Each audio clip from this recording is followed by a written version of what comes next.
Hello, everyone.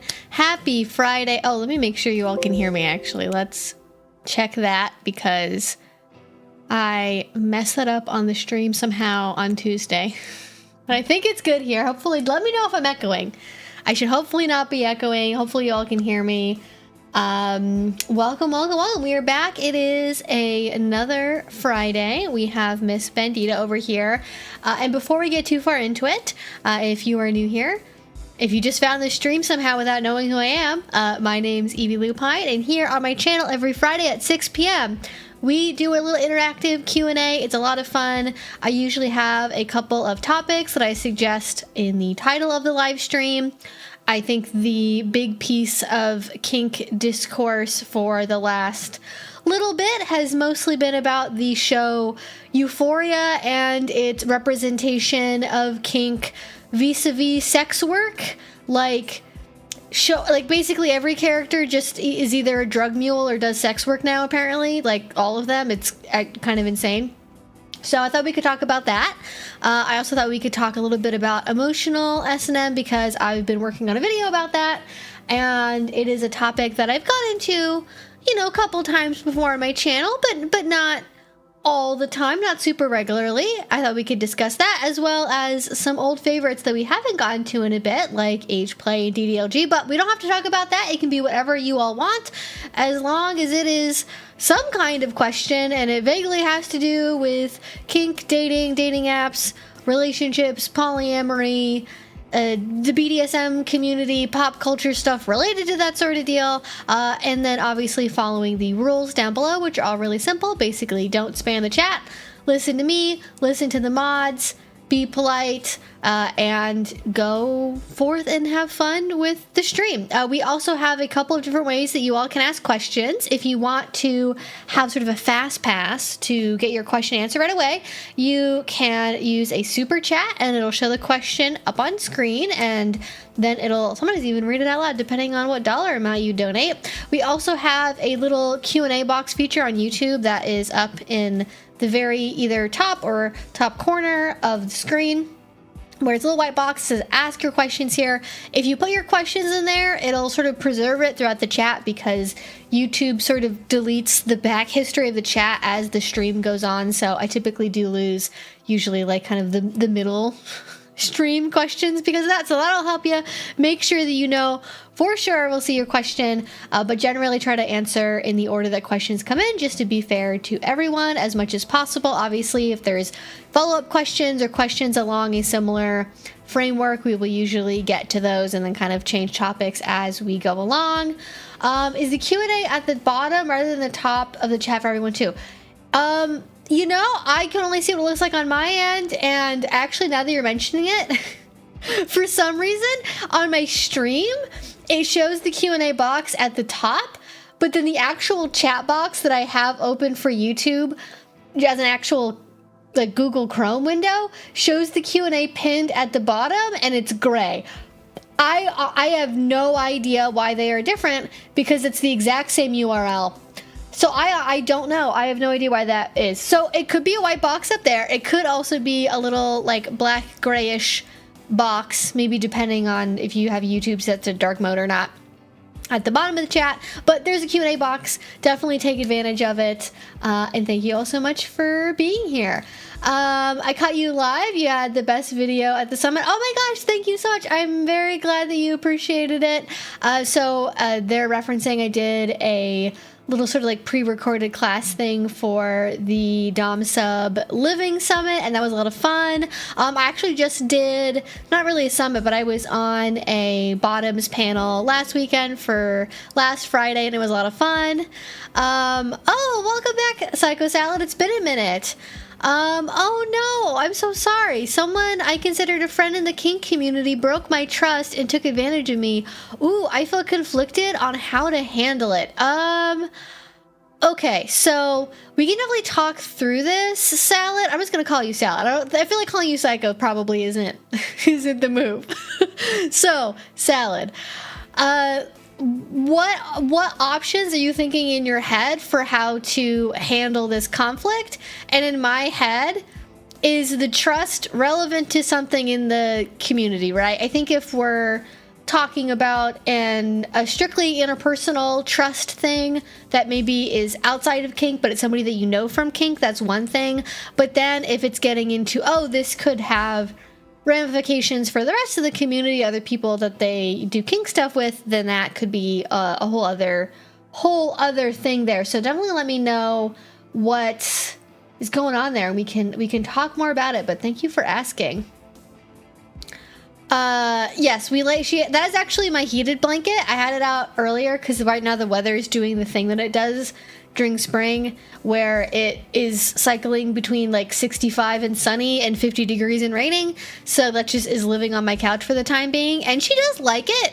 But that cushion, if I ever get rid of that, it's over. Like, that's her favorite spot in the whole house. I'm not allowed to move it or get rid of it or do anything. It just has... Hi! Look at you! Hi! What are you doing, little baby? Yeah, you look a little squishy. Are you okay? She's doing great. And she's all the way better now. I don't know if I got to update you all from last week or not, but in case you haven't heard an update for Bandit, she's doing so much better now. Her blood work results came back, and it looks like she is more or less fully recovered after her surgery. Now all of her blood numbers are going the direction that we want them to be going, so fingers crossed we are out of the woods, and she's back to her normal self energy wise, and just she has her usual bandita zest for life. So that is fantastic. I'm happy to see it. Hopefully you all are happy to see it. It's been a weird month, but that's how it goes sometimes. That is how it goes.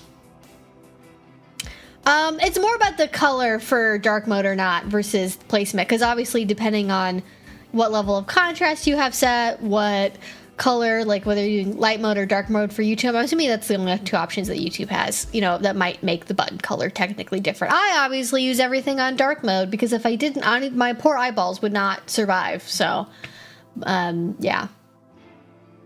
But yeah. I'm so glad to be here for this live. I've missed the last 2 weeks. Well, glad you could make it back, Fairy Elvina. Welcome, welcome. Have both a space heater and a fan in my room that I switch between to keep it between 60 and 80 degrees Fahrenheit.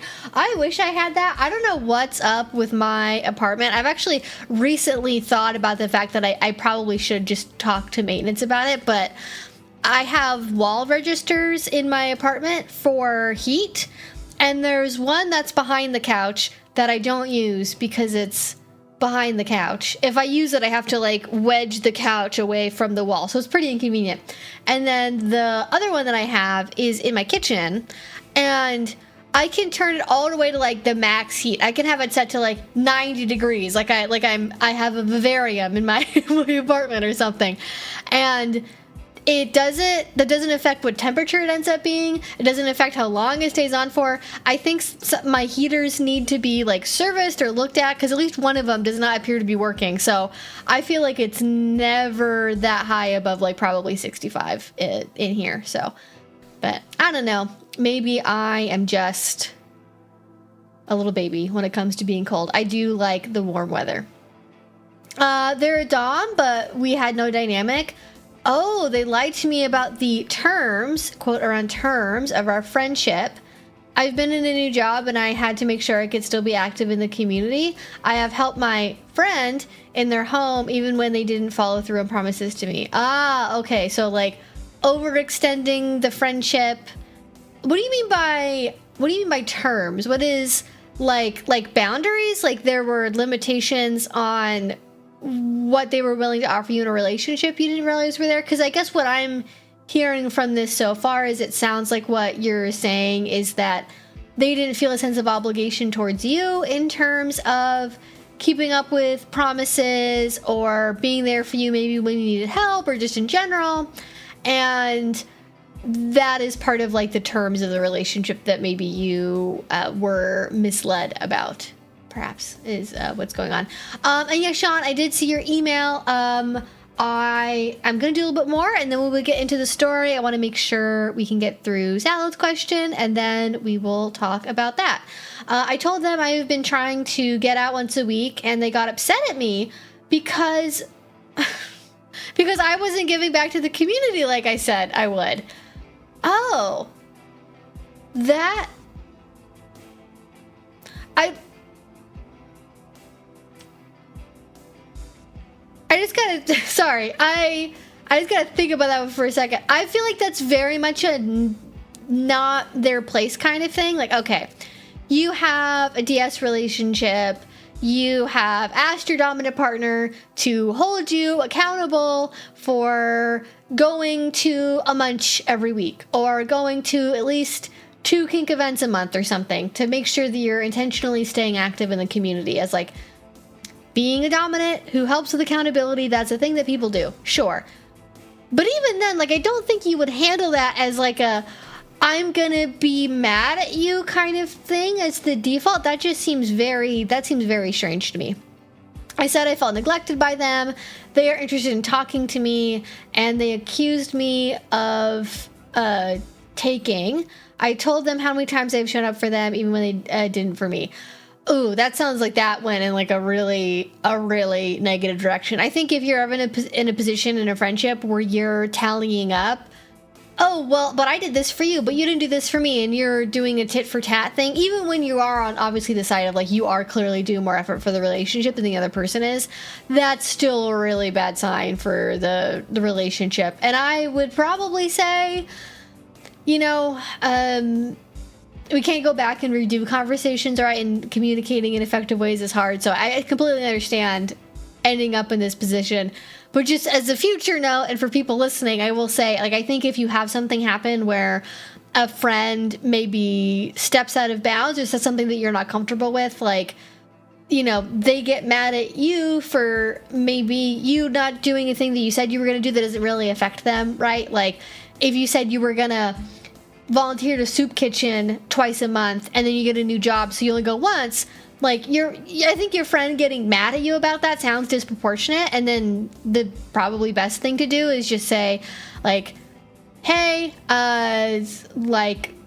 it's not really your place to lecture me about how I spend my free time. Like, maybe say it in a nicer way than that, but the gist of it should be like, hey, like, you're allowed to think about that whatever you want, but I can manage my own time, and that's not your job.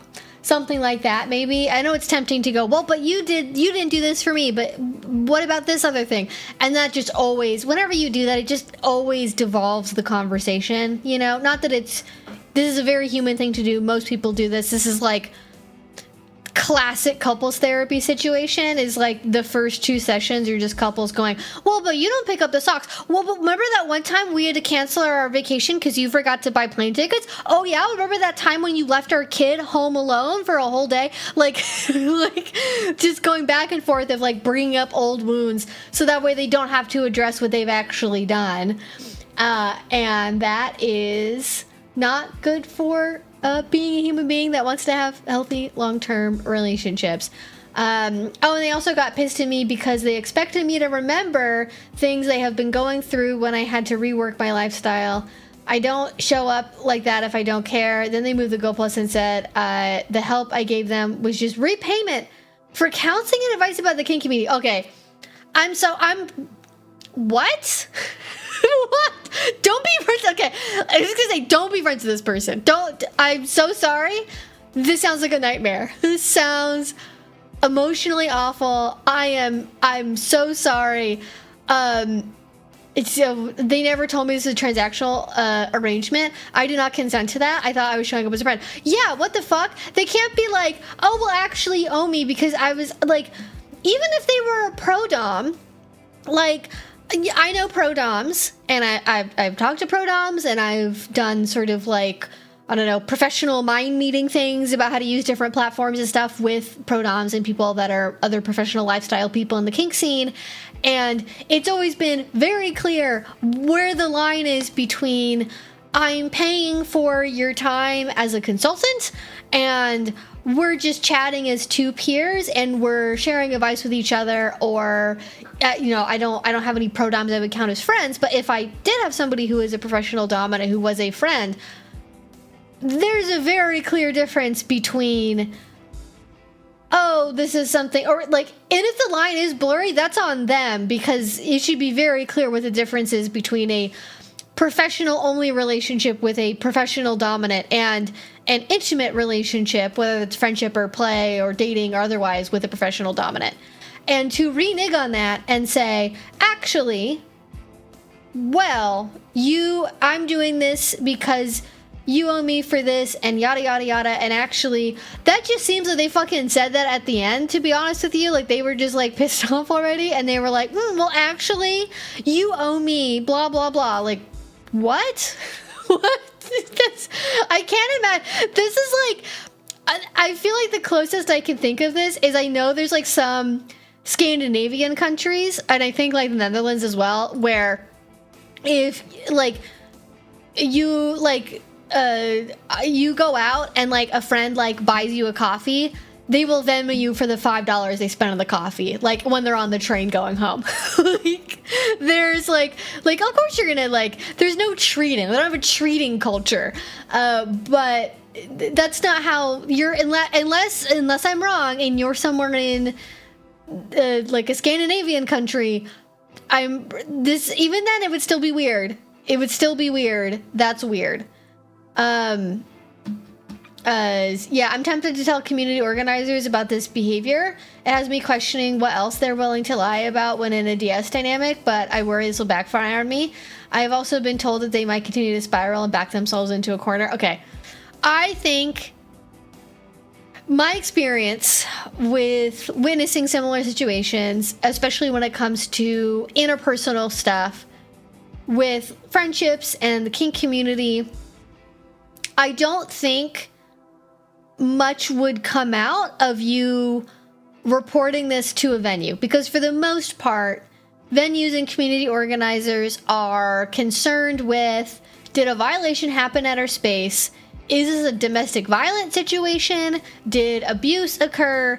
Is this a pattern of behavior where intimate partner violence is happening? That's mostly what they're concerned about. They're not really interested in what I imagine they will see as arbitering somebody who's bad at friendships and who maybe gets like catty and flippant and is not good for other reasons, maybe outside of their relationship. So I wouldn't necessarily go to like a venue or community organizers and do it, just because I think it's more likely that that's going to get back to them, and that will probably just cause more issues for you in the long term.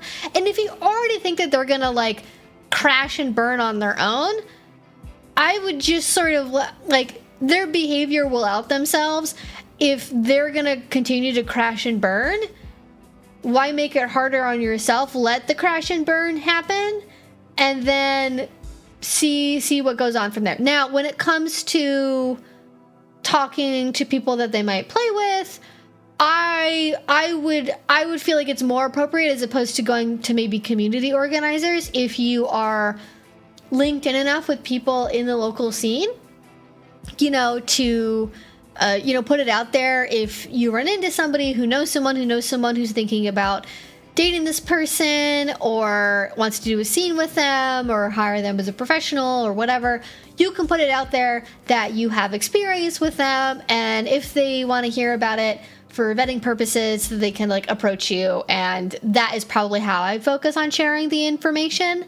But that's my cost benefit analysis. I think there's, just from what I've observed in the community, and maybe this is different where you live, but in all the places I've lived in, the places I've gone around, it's very, very hard for anything to happen like a ban or blacklisting or any kind of public condemnation of a figure. That is mostly not going to happen, even if somebody is like a serial abuser, just because of like, people don't want to get sued, to be honest with you. They don't want to like, I have learned from people I know who do things like run munches, that they have to do a lot of stuff to make decisions around like, okay, does this mean that we should ban someone? Because you always have to worry about DARVO, right? So deny, accuse, reverse victim and offender. All right, so I have to worry about like somebody who's like actually the abuser in a relationship coming to you first, spinning a tall tale about their ex to make them seem like crazy and unsafe.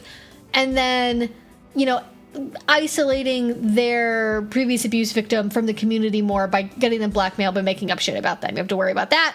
You have to worry about people confusing bad relationships with like abuse. You have to worry about people, you know, being petty and vindictive against people they don't like for other reasons. And again, like making shit up or exaggerating stuff. And it's really exhausting. It's a really thankless task. And it results generally, in my experience with most community spaces, allowing a broad range of like, hey, what we can do is like, if you've both bought a ticket to this event, or if you're both RSVP to this event, we can email you and let you know that they're coming, so you can make a choice whether or not you still want to go, but we're not going to ban them. It's mostly what I would expect that kind of thing to result in if you relayed this to somebody in the community. Yeah.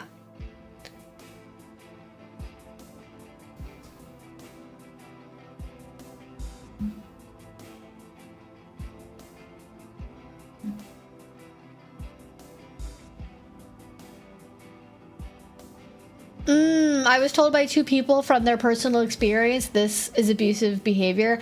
Oh, so if it's like two people that have also gone through similar things with them? Yeah. I mean, I think if it's okay, if you've talked to other people and like multiple other people have said like, I've experienced similar things with their behavior, if it's crossing into, oh, this isn't just like, you know, maybe we're not a fit personality wise or something or whatever. If it's multiple people that are like, yeah, similar stuff has happened, this did not make me feel safe being around them, then I think maybe if you can go as a group and talk to an organizer or you know, talk to venues that you want to go to, like, hey, we all have shared concerns with this person. But I'm going to be really honest, like, it's most places, I don't know what you hope to result. Okay, I think one is like, what do you hope to, like, be very clear about what do you want to have happen as a result of you communicating this to other people? And then 2, figuring out how likely it is that that's going to happen.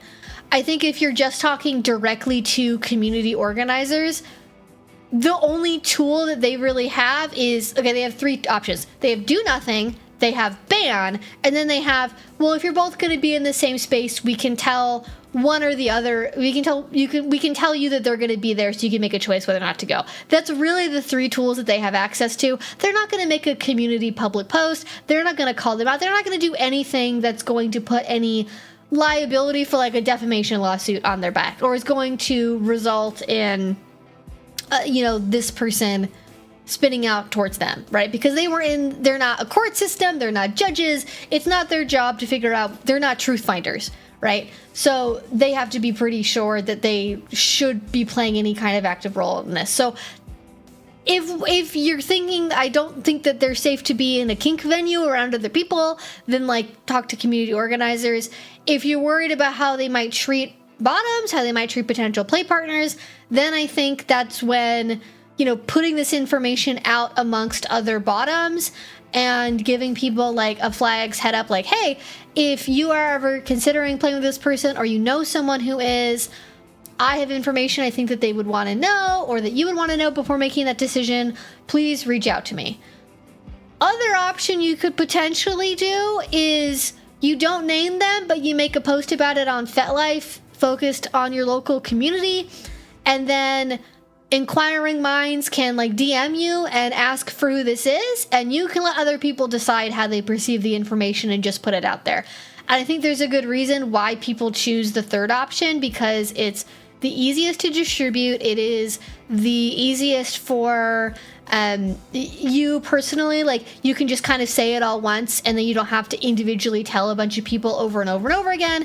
It's easier to see if other people have had similar experiences with this individual, and oftentimes if you do make a post like this, if they do have a track record, this will help other people come out and say similar things and kind of weave a story together. But the disadvantage is it exists on FetLife, and unless you keep bringing it up, you know, time's going to go by and it's going to get washed away by the sand. And then newer people coming in aren't going to necessarily have access to that information. So I think those are really your options. It's just about figuring out, what do you want to do? What do you want to get out of the situation? and realizing sort of the limitations of what various community groups and organizers are most likely going to do.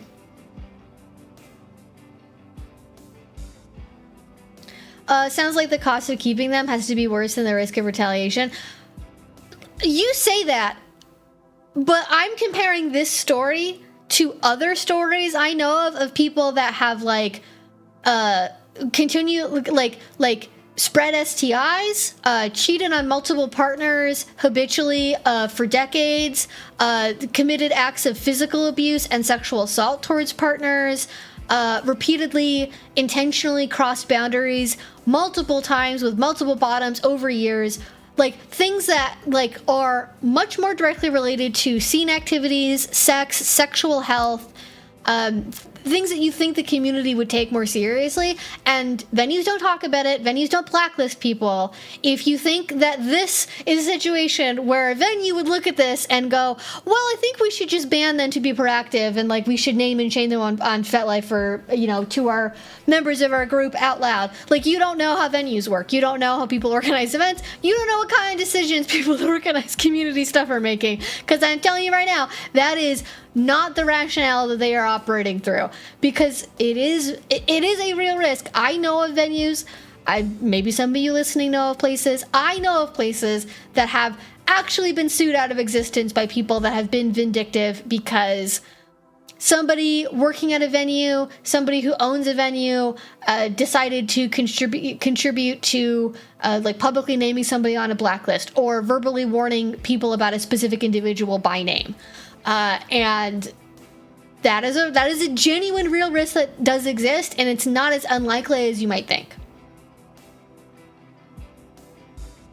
But yeah, that's my 2 cents on that. I just want to let others know who are more experienced to use their judgment on this. I mean, yeah, I think if that's what you want to do, that I think you should use that to steer your decision making. That is my read of the situation, at least, and what I can tell you from my experience is the most likely to happen. I just wouldn't want you to be in a, like, also think about, maybe this is something I haven't brought up yet, so it's worth mentioning, but think about the emotional cost that you're willing or able to tolerate for yourself while navigating this. Because if you decide to, like, whether that's like, you know, publicly through FetLife or talking to organizers and safety team people, there's potential for this to be something where you are having to, you know, replay out this story over and over again to lots of people. You might be invited in to do some kind of like restorative or transformative justice thing with this person. You might be, you know, having people email you or send you FetLife messages or otherwise reach out to you to get this information over and over and over again. Like, emotionally, can you handle that? Is that something that you want to take on?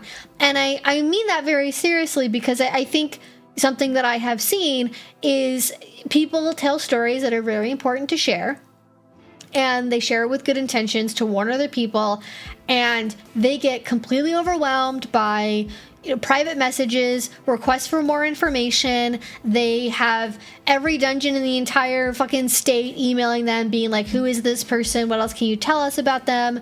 You know, what else should we know? Blah, blah, blah. And that's really emotionally taxing. So be aware of that too, that's like something that you should consider, especially if you're part of why this played out the way that it did, is like you're already going through other life changes, you're already going through other stresses, because maybe it's worth it to wait a couple months until you get to a place where you can handle that emotional load. Or maybe it's worth the risk for you because the potential benefits for other people are high enough to where you're willing to take that hit emotionally for some amount of time.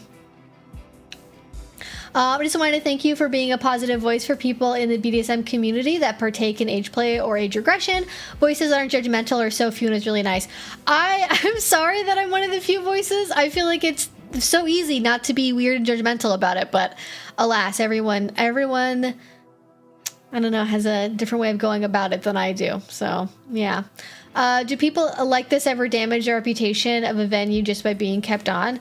Okay, am I missing something here? Is this person like currently a member? Like, are they in leadership at a venue? Are they like? Let me think about that. First of all, I do have a super chat here. Miss is talking about a locking anklet for a 1 year. I'm assuming it says collaring because it got censored. As someone who has worn one, how much does it get in the way with wearing socks and other hosiery? That is a great question, Mr. Beansman. I'm going to answer this and then I'll get back to talking about like navigating venue stuff because I think that's like a really important conversation. But with wearing tights or anything quite thin, it's no problem at all.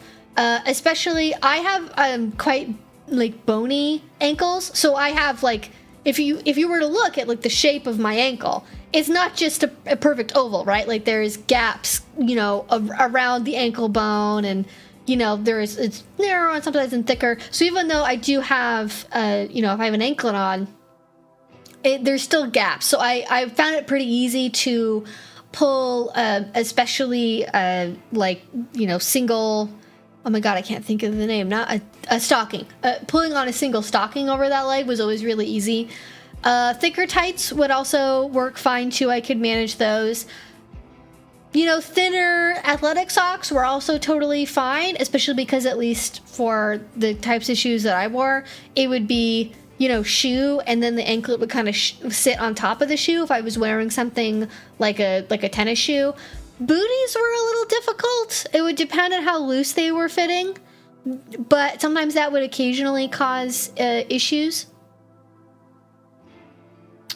But if you're wearing like thicker wool socks, depending on sort of how wide your ankle is and like how much space you have around your ankle bone, that you might have to like wear the socks over. The main thing that I experienced is like when you first wear it, you're probably going to get some friction on like either the front or the back part of the anklet, just depending on kind of where it sits, and then it'll kind of build up a little bit of a callus, and then you're not really going to notice it. The one time I ever found the anklet to be annoying is if I was wearing like a tighter pair of boots with like a tighter pair of socks over it, but I could also like layer socks together. So I could do like a thinner sock underneath to keep it from rubbing underneath the anklet too much, and like a thicker sock over it if I wanted something to actually keep my feet warm during the winter. So in short, didn't really find it to be that annoying for socks and hosiery. I never had a problem with it like snagging a pair of stockings or anything, but that is that's what I would do. That's been my experience, but I think it'll depend quite a bit on exactly how tight the anklet fits around you. If you have one of the chain style ones as opposed to the like sort of the metal circlet style, the chain ones will be easy peasy. Well, one of the chain style ones, or it's better like a leather one or anything like that, those will be easy. I probably won't even notice it, to be honest with you. But the metal kind of shackle ones, those ones can be a little bit more of a problem. But yeah, I would err on the side of slightly looser, but not so loose that it's like can go like partway up your calf or something. But also depends on what shoes you wear every day. So that is my advice on that. All right, more from Psycho Salad. I was accused of Darvo by my friend, but I was told by one of the two people. Two people friends. I'm not sure what that means, but I think I follow. I'm capable of Darvo. Well, I don't know. It doesn't really change a thing about my calculus personally. I'm just saying like how other people who don't know you that are running venues are going to factor that in as like something that they're thinking about. I do know that Euphoria is an American version of an Israeli television show. Not that I've watched the Israeli version, because why would I? I barely want to watch the American version. So I don't want to watch anything that Sam Levinson's associated with. Oh no, I have had a rough and eventful evening. I was supposed to go to a concert. I borrowed my dad's car, which broke down and has to be fixed in the shop, so no show for me. Oh no, I'm so sorry, Lexi. Curse American infrastructure and the fact that you can't just like hop on a train or something and be able to make it there. Oh, I'm so sorry. That sucks. Oh no. I have like, that's like actual nightmare material. Oh yeah, I remember, super chat. Let's do super chat. I'm extremely hurt, and thank you so much for the money and the super chat. That is very generous. Thank you so much, Salad. I'm extremely hurt by their behavior, and I don't know who I can talk to in my own social circle because of the reasons you laid out. I wanted was for them to confront how they made me feel. Okay. So that's I actually puts another idea in my head, and I'm like, that is a little bit of like a tricky one. So this is okay. I don't know how you left off whatever your last conversation is. I don't know if you like made it clear that you don't want to be friends or talk anymore, but I would lay it out for them very clearly because they don't have anything to lose at this point, really. If you haven't done this already, I would say something short and sweet is the key. Do not over-explain. I think people, I totally get this because I'm just like this as a person. I've had to really learn how to just say things shortly when they're necessary, and this is a say things shortly kind of deal. Is I would say very short and sweet.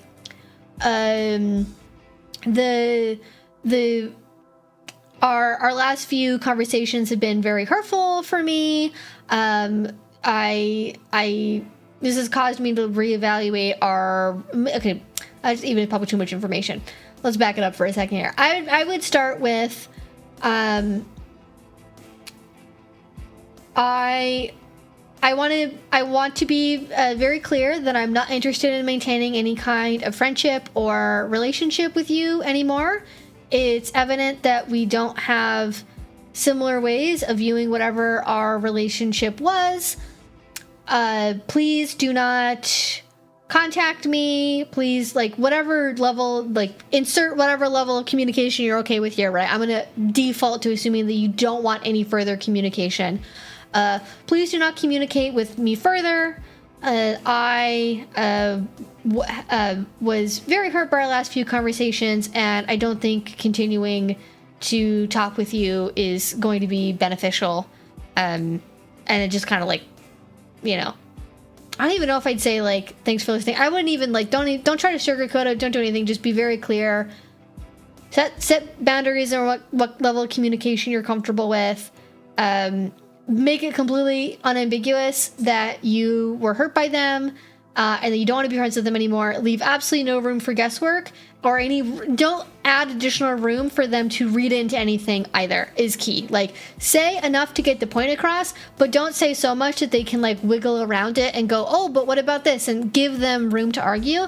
And then if what you want is for them to not contact you anymore, or maybe for you, what you want is, you could say something like, if we can have an honest conversation about what happened, I feel like I need an apology from you to be able to move forward with any kind of relationship. If you end up reflecting and deciding that an apology is warranted, then, feel free to reach out. But if you don't come to that conclusion, please don't reach out to me. Maybe something like that of what you want is for them to just acknowledge the hurt that they caused you. But I would not bet on that, to be honest with you. Based on what you've described, it's already a lot to expect most people to admit that they were wrong, admit that they hurt you, give a actual sincere good apology that will make you feel better.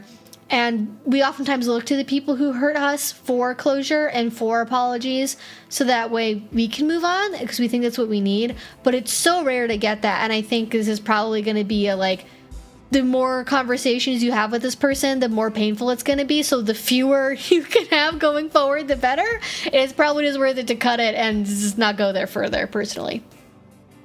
I've never had a situation where someone has actually acknowledged how they hurt me. I honestly just find breaking contact and writing unsent letters explaining my grievances far more comforting.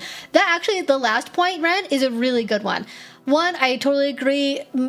It usually takes a lot of growth that person has to go through later to be able to come back and then apologize to you and say, what I did was really fucked up. I'm super sorry. I'm not expecting you to forgive me, but I just want you to know that I acknowledge that what I did was really shitty to you, and I'm endeavoring to no longer treat people that way in my current and future relationships or whatever, right?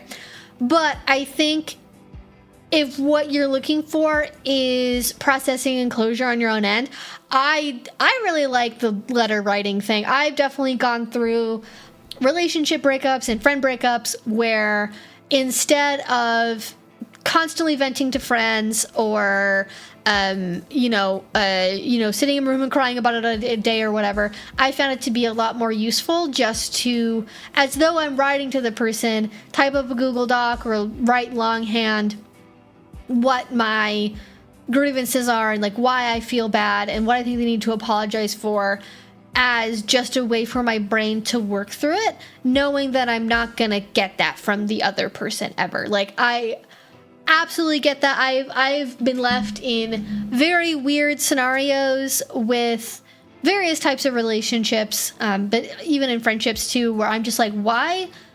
I do not think you were that kind of person. I am so blindsided. This behavior was really hurtful. And, now we not only are not going to be friends, like we can't have any kind of relationship. And that just like really sucks because I thought you were a different person. And then I suddenly got confronted with evidence that you were somebody that I didn't think you were at all.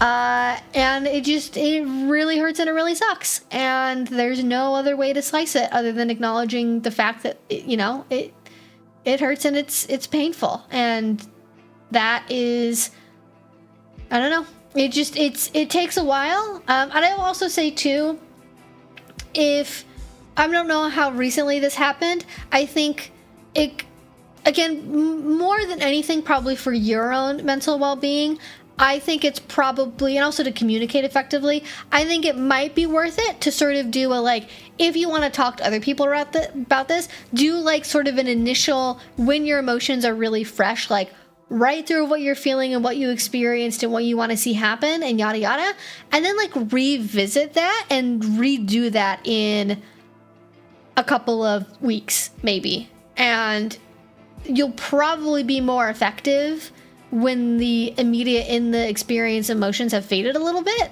in terms of being able to communicate what you experienced, why things were hurtful, and where you're at now. And I think it'll just make it a lot easier to do.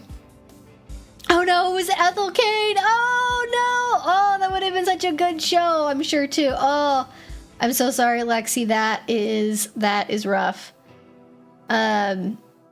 But yeah, I could have taken a bus after I got back to town, but I wouldn't have gotten there in time. Ah, oh no, okay. Gosh, I'm so sorry. That is very rough. Ah. Yeah, journaling is so important to me. Sometimes I do end up drafting something that I eventually send to the person, but more often it's just for me to process it. Yeah, and I think, I don't know, at least for my brain, I do make a distinction between rambling journaling that's just to get my thoughts out on a page, just like a doodle, but for emotions. And I am trying to hone in on the right way to communicate something with somebody else. And my emotions right now might be really strong, so I have to do kind of the emotional doodling part. And then once I've gotten to a more settled state and I'm more centered, then it's a lot easier to actually communicate the way that I want to, especially because I do tend to be an over communicator, if anything, especially when I'm confused about something or somebody's behavior, or I've been hurt by something, and I really want to be understood. And I think that's true for most people when they've been hurt by somebody, is they really want to be understood. They want to have their pain acknowledged, and they think that the way that they're going to get that is by explaining in excruciating detail exactly why something was hurtful, exactly why it was wrong, how it's affected them. And for the most part, if somebody has hurt you, they probably don't give a fuck about all of that, to be honest with you. It's just going to make them defensive. They're just going to be like, well, actually, the way you communicate that is hurting me. Like, it's not going to go anywhere. For the most part, especially people that are like, not great communicators to begin with, if you give them a 5-paragraph essay about here's all the ways that you've been shitty to me and here's what I think you need to apologize for, their instincts are going to make those walls go up like so quickly. They are not going to be open to talking about it. They are not going to be open to seeing your side of the story. They're just going to go, well, you made me feel like a bad person, and so I'm not listening to you. It's childish, but like, you know, that's people do that sometimes still, unfortunately.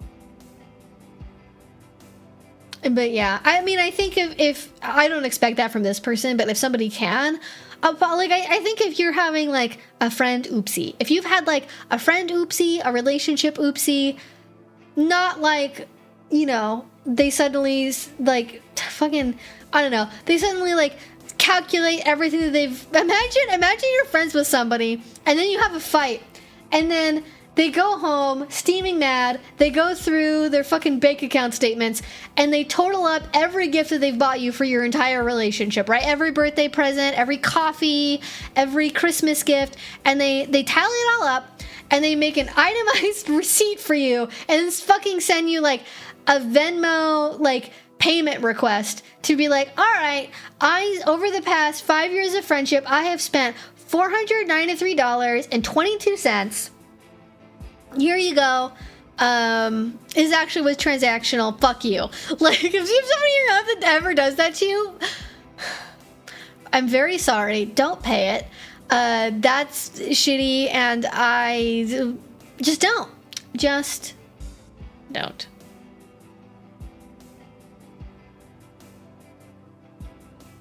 Having a uniquely high cortisol day. Mildly knowing how easily a tense mood you can't reason yourself out of can be just lifted by just exercising. Also having brie for the first time. I love that combination of experiences. Exercising and then also having cheese. But actually, I'm not kidding you. Exercise is a very effective strategy for shifting your like brain mindset when you're stuck on something.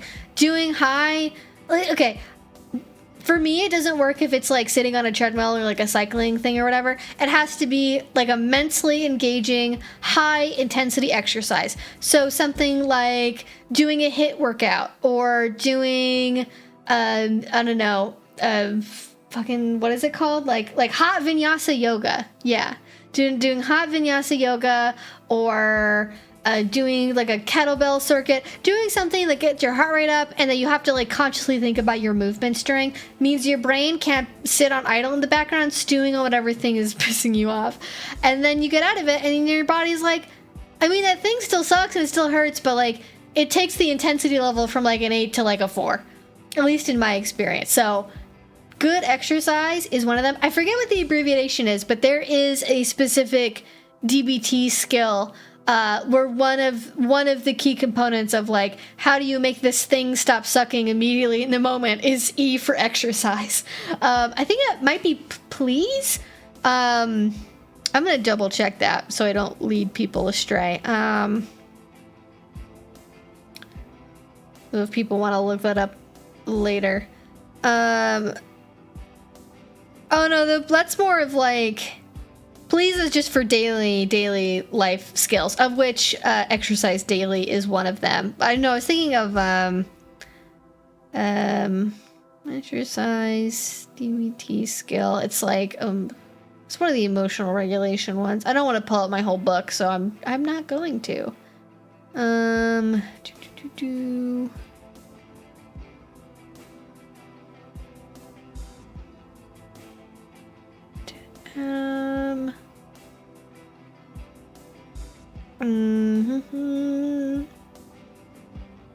Oh, right. Okay.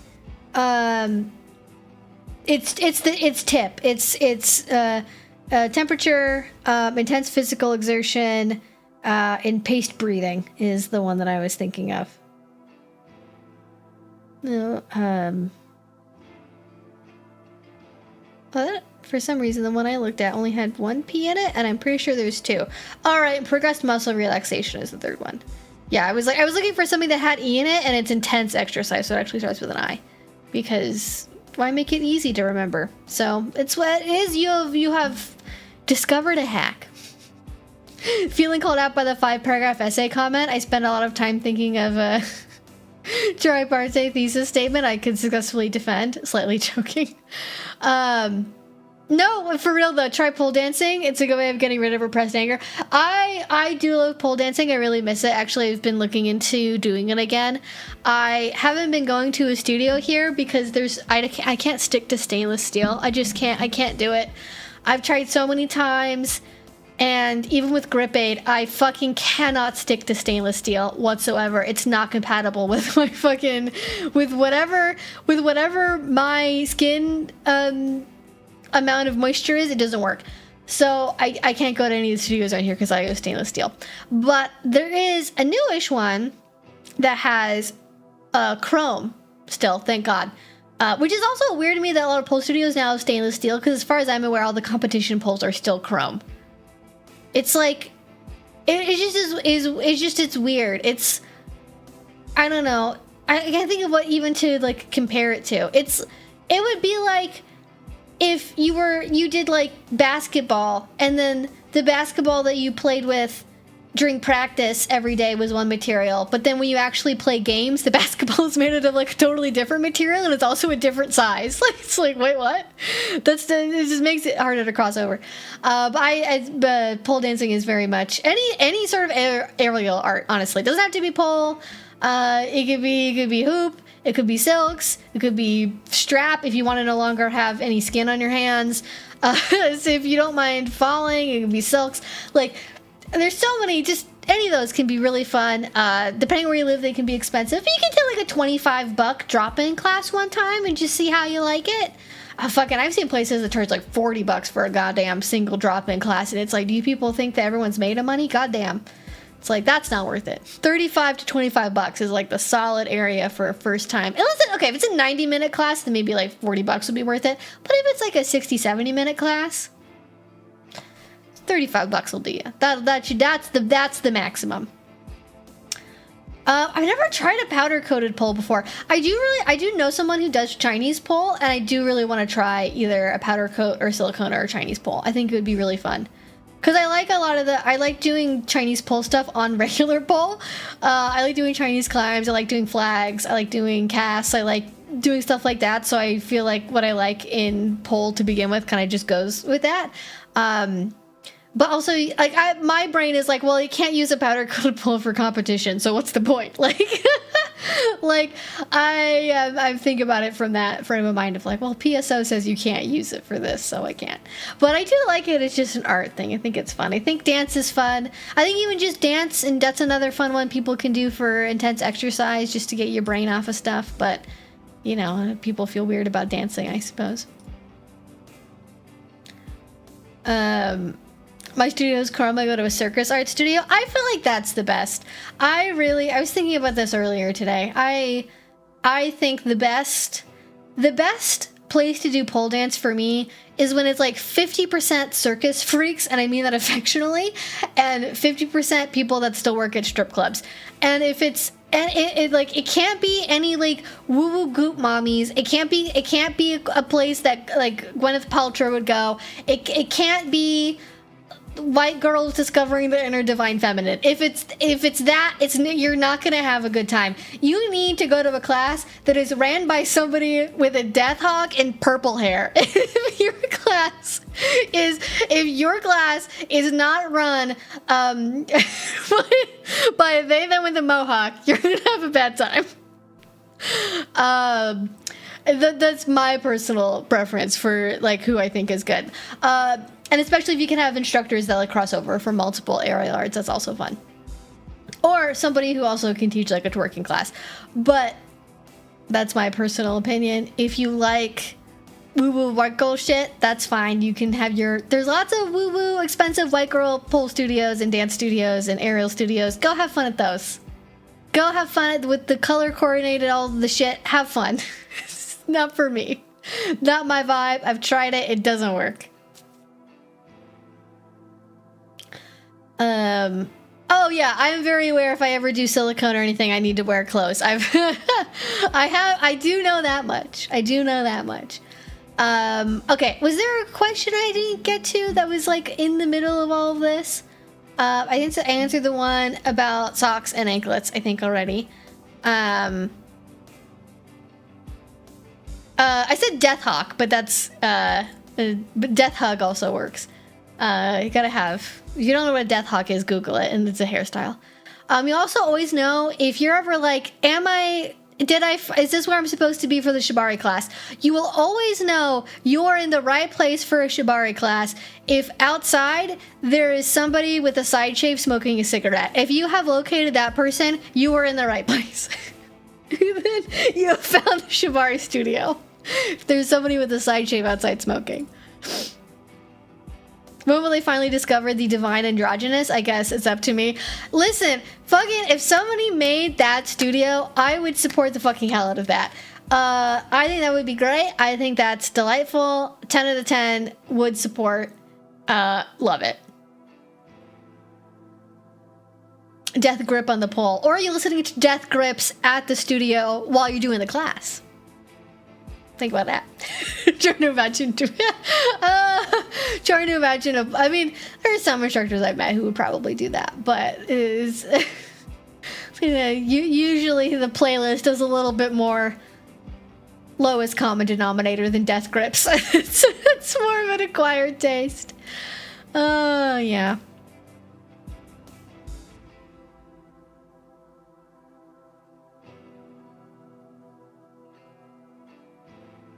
Autocorrect has gotten worse. That is scientifically true. So don't worry about it if autocorrect fucks you over. Going up to people with side shaves and smoking a cig against for half of my previous relationships. That's really funny. Oh, you can't get the stream to show you video. Oh, that is very weird. Well, I guess you probably, maybe you can hear me but can't see me. I don't know.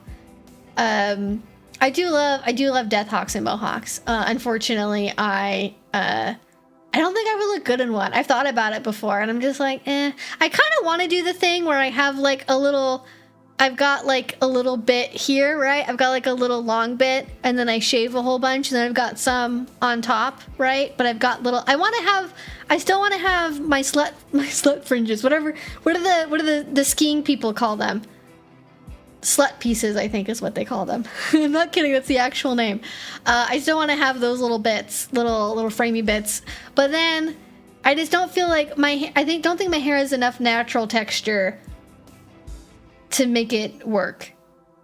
And it's a big commitment. That's not like, oh, I did a little chop and it just grows out right away. Like I gotta grow that shit out for probably like 10 years before that kind of decision's undone. So I probably won't, unless I start losing my hair for other reasons, in which case it is death hawk time. It is death hawk time. It will happen. We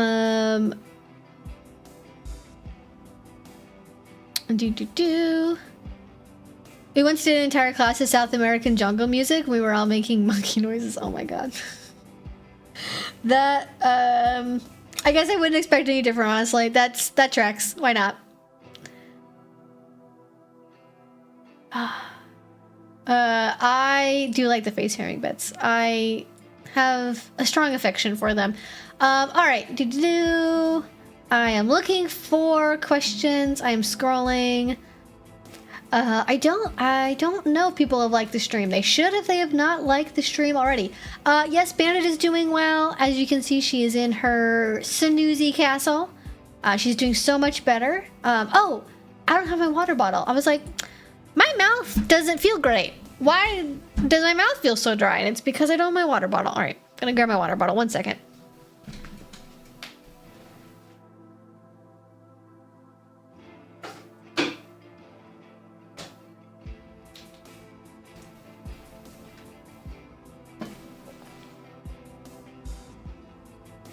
Today's flavor is pineapple, in case you were wondering.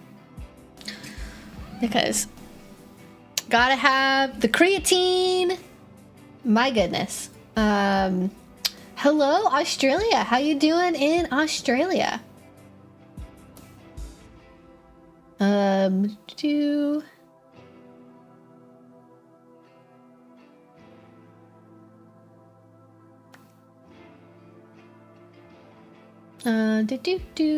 Oh, right. Yes, Sean's story. We didn't do Sean's story yet. That is what I was thinking of. I'm so sorry. Sorry, Sean. Yeah. All right, this is a multi-paragraph experience. So we are tapping in to live stream correspondent Sean's story so we can all enjoy that. I'm growing out my hair again despite having an M-shaped hairline. I'm hoping I can hide it as good as when I had a mohawk. I definitely know people that had like a receding hairline and then they kind of just kept a strip up top and then they did like a mohawk with that. They had like a dread mohawk and that works out pretty good, I think, for a while. But if you're growing it out and you used to have a mohawk, I mean, listen, I think oral minoxidil and finasteride or spironolactone, depending on what your situation is, either finasteride or spironolactone, are miracle workers, and the sooner you take it, the better it'll work for you. Like, I have quite thin hair on the sides of my head. I've always had, like, basically my whole life. I have pictures when I'm like 16 and my hair here is really thin, but my hair got really, really, really thin. And you could see even like all the way back here, I had like huge, like almost like chunks missing of my hair. And I started taking oral minoxidil and it completely changed my hair and it's a lot better now. So would personally recommend. And you can get it pretty cheap as a prescription these days, thankfully. A little harder to get. If you think you can get it on GoodRx, if you're AMAB, they'll give it to you. But if you're AFAB, they will not. You have to like go through an actual doctor because it's like, I don't know, because we care more about men losing hair than women for some reason. It's silly. Anyways, story from Sean. Our latest Club Awakening newbie tasting booth was last Saturday. For those who do not know, I frequently volunteer as a practice bottom for our new tops learning their skills. During our meeting prior to the opening of the party, I was informed that the other practice bottom who was to work with me had called out sick. According to the organizer, Miss Jan, we had a large number of tickets sold with me as the only practice bottom. Luckily, there were 2 other people who had come as guests or assistants to booth tops who agreed to assist as practice bottoms as well, which took a lot of the strain off me. Thank goodness! You were about to write a check that your literal ass couldn't cash, and that is always dangerous. The party starts out with announcements, which include what all the booths are going to be, as well as who the booth tops are, and which shift they will be working during the party. For example, first shift went from approximately 9:45 to midnight when the raffle happens, and from post-raffle until 1:45 to 2 a.m. Miss Jen also, for the first time that I ever remember hearing, said that practice bottoms were very important for not putting their bodies on the line, but also as a valuable source of feedback, which is very true, and I'm glad that she said that, because that is one of the best things about getting to play with a practice bottom. This is me just communicating, this is not what Sean says, but I think that practice bottoms are really valuable. If you are a new top, if you can go to a venue or ask about maybe having a party that involves practice bottoms, that is a fantastic way to learn and gain confidence with skills. Because there are a lot of bottoms out there, but not very many of them are good at giving you feedback. A lot of them will, and I'm not saying this is bad, but it's for this purpose, it's not the kind of reaction you want to have. If you have a bottom, as many of them are, who will just kind of flop over like a fish and bliss out and be like, that's awesome, or they go really spacey and they can't communicate very well, or they just in general, either outside of the scene or during the scene, struggle to communicate specifics in terms of how something feels, what they liked about something, what they'd want to change, what they would want to do again. They can just be fun to play with, but if you really need feedback as a newer top, they're probably not going to be a good fit for that purpose.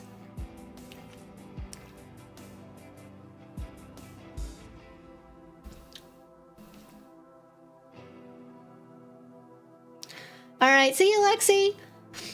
Hopefully you have a better evening. I'm so sorry about you missing the concert. Have fun.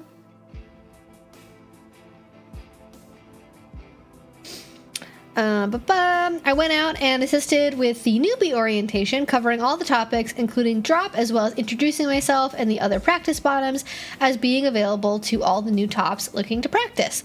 Most of the time was spent walking around answering questions, but one person in particular seemed to take a liking to me after we talked quite a bit about our backgrounds. Not long after, I was called over to the flogging booth, where the same person had requested me through the booth top so he could learn flogging. The booth top was Sir Taz, which many of you might remember is a favorite of mine. After several examples, the new top got to practice and seemed to pick it up very quickly. After he was done, Sir Taz asked me as a thank you if I would like some flogging with his heaviest floggers, which I gladly accepted.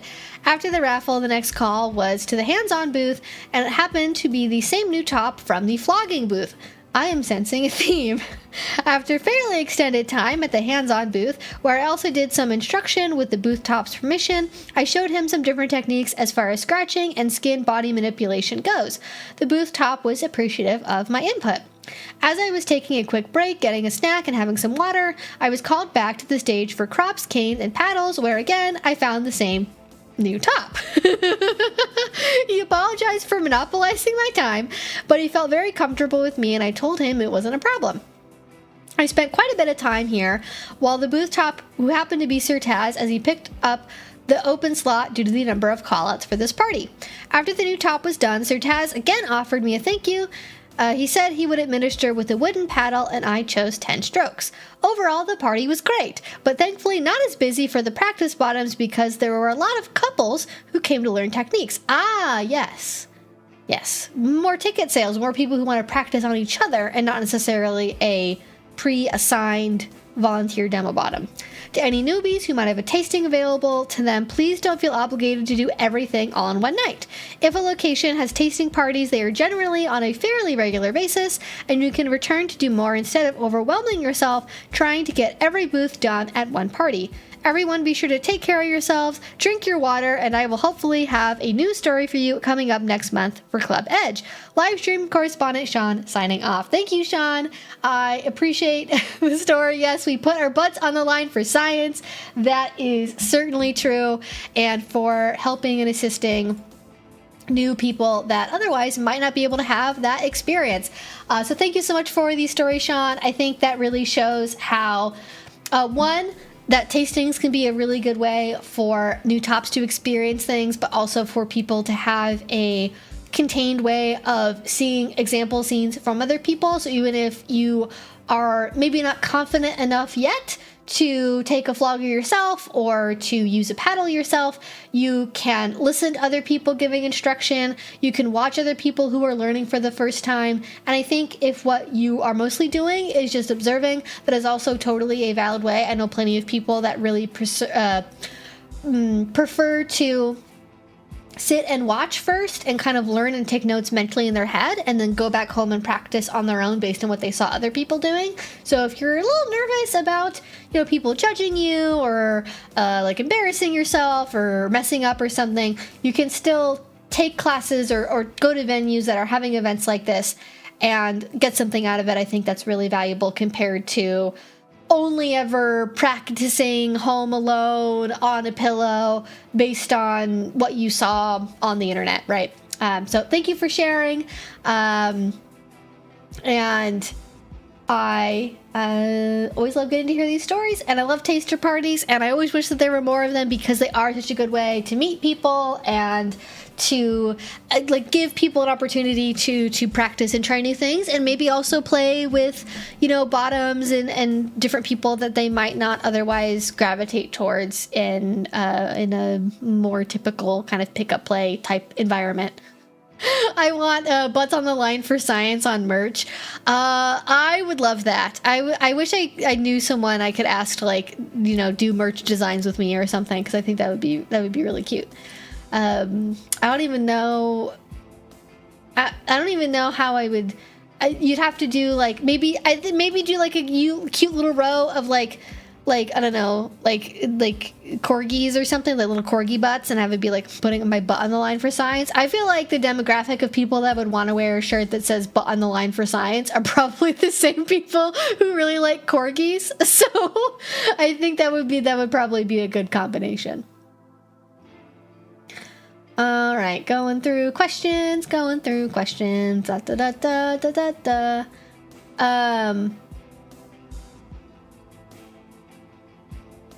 Yeah, the adult baby mention on Euphoria season 3 was wild and judgmental in tone. I'm wondering what level of influence Sydney Sweeney has on the writing and production. She's so prominently featured so far. That's a good question. You know, I had always thought that the dynamic that was going on there was that Sam Levinson, who's the showrunner and I think is either the sole or head writer for the show, is okay. I gotta look this up. Maybe I'm wrong. All right, Euphoria. Maybe she is like a showrunner. Maybe she's like a producer or something. Although, like, what the fuck does it even mean to like be a producer at this point? Let's see, production.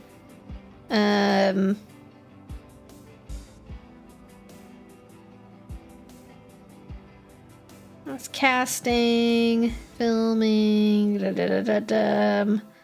I'm not seeing. I only see her saying that. Does it have a list of?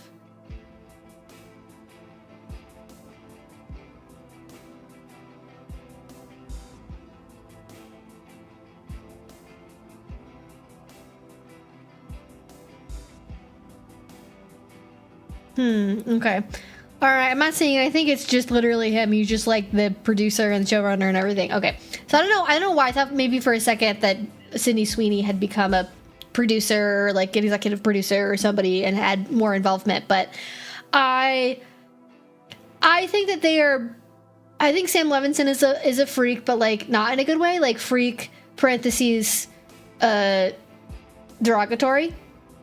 I think that he only knows how to write about sex, kink, and drugs, but then he also doesn't really know anything about kink outside of his mental versions of it that he created for himself whole cloth, or what he thinks would be like titillating, or like, I don't know, what are the kids like?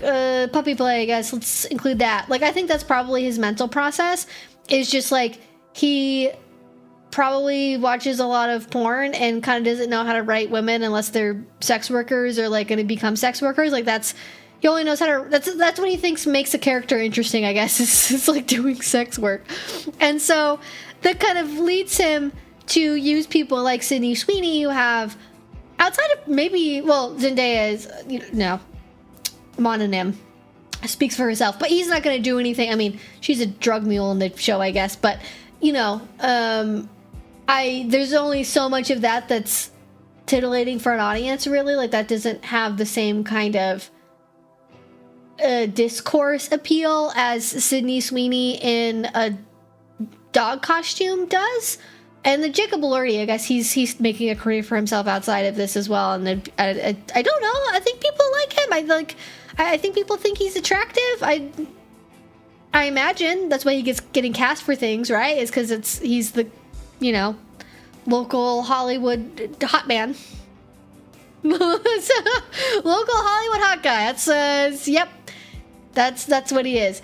So I don't think he's necessarily writing around Sydney Sweeney or producing for Sydney Sweeney, but I do think it is interesting that at least my perception of her is she's a sellout of the worst kind, in the sense that she's like, I don't know, she's like a Kevin Hart. She's like willing to do kind of whatever for money, any advertisement, any kind of endorsement. She's willing to debase herself on television, probably doing stuff that she finds really uncomfortable, to be honest with you, because she understands that her stardom, almost as a sort of self-fulfilling prophecy, has a time limit on it, and that she needs to make the most of it while she can, and that involves agreeing to things that they anticipate will go viral and spark controversy.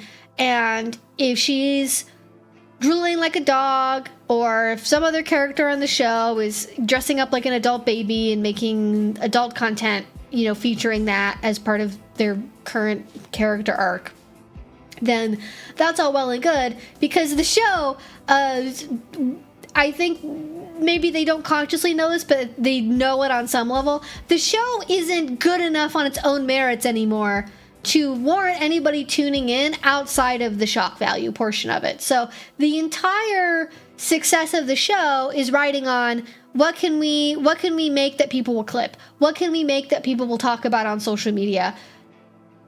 And the way they know how to do that luckily overlaps with, for him anyways, what Sam Levinson knows how to write about, which is making everybody a sex worker.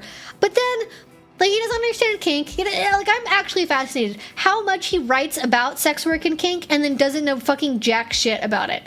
And seemingly doesn't get people who are good consultants, if he even has any, to work with him on these shows to make their explorations of these topics any more interesting. Like, there's the kink angle of why the Ageplay stuff is we don't love it. And then there's the sex work angle. The sex work angle is, it's to the point now where on whether from Patreon over to OnlyFans to Fansly, any, generally made by the creators running the page type of website, the way that they end up monitoring and constricting what creators can do has resulted in you can't say Ageplay, you can't say anything with like step anything, you can't do daddy dom stuff, you can't wear or visibly show anything like diapers or pigtails, you can't do any of the stuff that is used as titillation for a mainstream HBO television show. And that is very strange, and I think this actually is, oddly enough, overlaps with the same kind of things that we've been seeing with the red carpet, like I'm sure y'all have noticed, if you all noticed, whether it's Bianca Censori or the various models or other people, like, I don't know, trying to go back to like 2000s red carpet styling maybe a bit for the perceived shock value, but the red carpet is full of people that are wearing, lingerie under sheer garments, or wearing nothing at all under completely sheer garments, showing their nipples, showing their full back down to their ass crack, showing basically everything except for something that's covered by a thong, if that, all over the place. Just completely bare, visible skin everywhere. Celebrities all the time, probably a dozen this year have had a look like that, at least. Right? So that's allowable. Those pictures are going to be everywhere. They're all over Twitter. They're all over news articles and blogs and websites and Variety and Entertainment Magazine. They're all showing these photos all over the place, and they're everywhere, and you can't get away from them. They're everywhere. They're on Reddit. They're everywhere. But if you, as a content creator, just a person, showed anywhere near that amount of skin, or even less than that, right? Like if you go on Twitch and you stream wearing a micro bikini, you're probably going to cop a ban. If you post on Instagram and you're wearing like a pajama set, if you're wearing a bikini at the beach, if you just have too many things that the algorithm perceives as suggestive, your whole content gets your content gets removed, your account might get banned, even just talking about these subjects, right? Celebrity can go on a red carpet and show everything but their bush just for the whole world to see and get blasted all over People magazine and Variety and Entertainment Magazine. They can do that, but then you can't say, like, on live streams a little bit different, but on YouTube, right? I can't say words, I can't say hypnosis, I can't say mindfuckery, I can't say fetish, I don't even know if I can say the word sex anymore either. I can't put the word BDSM in a title, like, it's getting really restrictive, but then a celebrity can go over and do that. So I think it's actually kind of similar to what you see with the representation of kinks, but especially things that are fairly judged and ridiculed, like Ageplay. It can be used for titillation on screen for a HBO show, but then when somebody's doing it because they enjoy it, because their partner likes it, because it's part of the content they make, that they actually make money off of, that's they're producing it, and it's real, it's not just for a show, then suddenly that's ban-worthy. And I find that frankly offensive. I find that distasteful, and it's annoying, and of course it's not like what they're doing is normalizing the kink. And I've seen people be disgusted by it because, oh my gosh, like he's like, showing people these degenerate acts, and he's, promoting this stuff to teenagers who probably watch his show. And like, I've seen some really bizarre takes about this that are like, think of the children. And it's, it's an HBO show. It's meant for adults.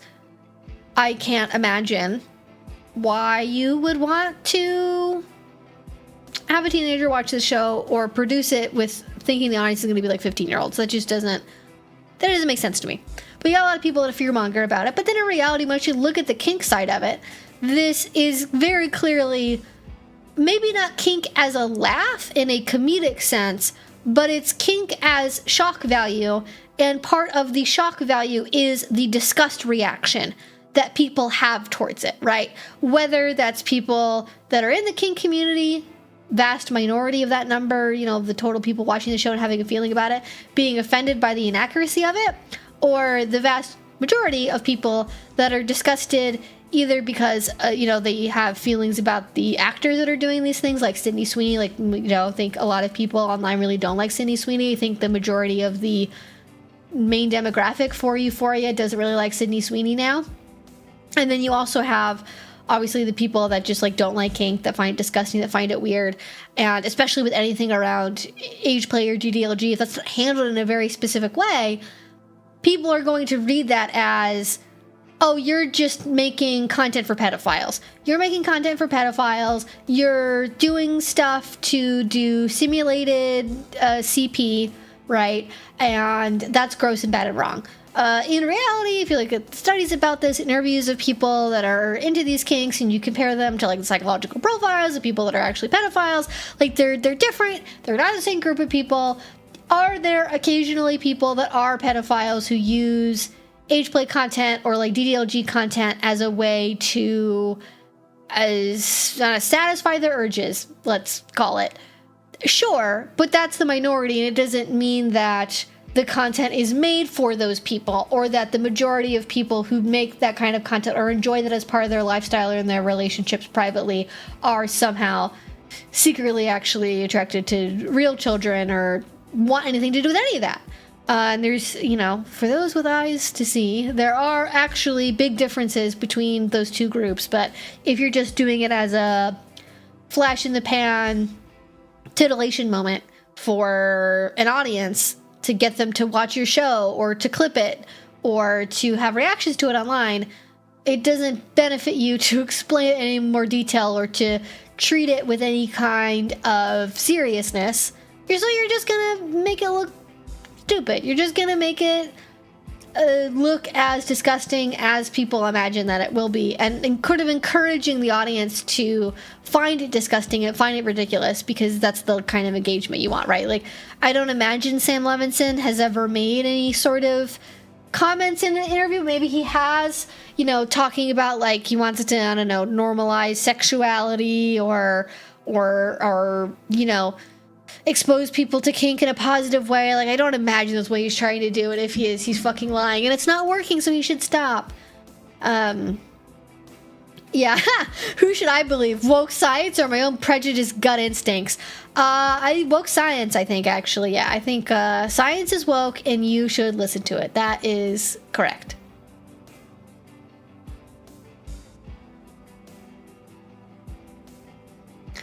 I feel like what conservatives say, think of the children, they mean the same way the Catholic Church does.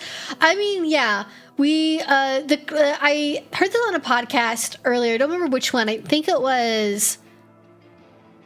might have been Some More News. It was some podcast I listened to. I don't remember which one.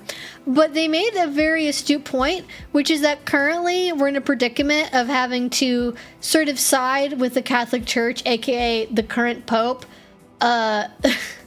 against the current presidential administration over pedophilia. And that should be a really bad sign. That should be a really, really, really bad sign that, if I so the pedophile contest and the two contestants are the president of the United States and the Catholic Church, and somehow the Catholic Church is actually winning by being less pedophilic at this exact moment in time, and actually making good points about maybe we shouldn't be promoting war across the entire region of the Middle East, and maybe we should stop doing that. Maybe that's bad. Politics corner over. But yeah, it's sad when that's the line that we're currently at. I should change my name to Woke Psychologist and start a stream. I think that would be beautiful. I think somebody needs to do it. I would watch it. I'd tune in for sure.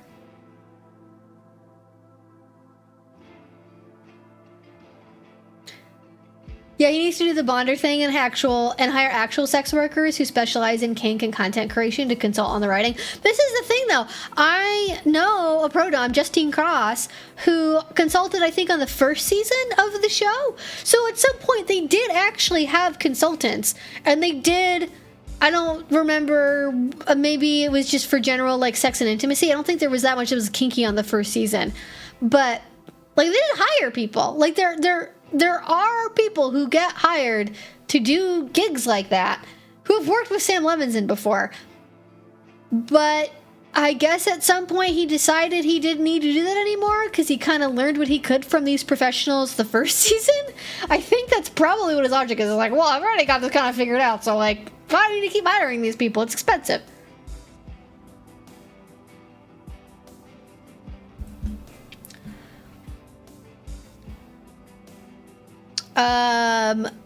I'm definitely not going to watch Riverdale. It's never going to happen. We were talking about the show Euphoria and its representation of kink and sex work and Ageplay in particular. Truly noun derogatory versus noun complimentary is one of Tumblr's greatest inventions. That is definitely on the Tumblr Hall of Fame for me. I'm glad that exists. And it does truly make a difference in my everyday lexicon. Anyone ever try products from Magbound, now called Age of Bondage? The magnetic time lock is interesting. I definitely have heard of a magnetic time lock before, but now I'm curious, which means I'm gonna Google it. Age of Bondage store. Maybe I've seen them before. Interesting. What are those made out of? Oh, they have like lightweight aluminum handcuffs and they come in pink, but not like Barbie bubblegum pink, like mature adult lady pink and gold. Ooh, and they have gold. What are these quick links are interesting. What are these made out of? It kind of looks like 3D printed, sort of.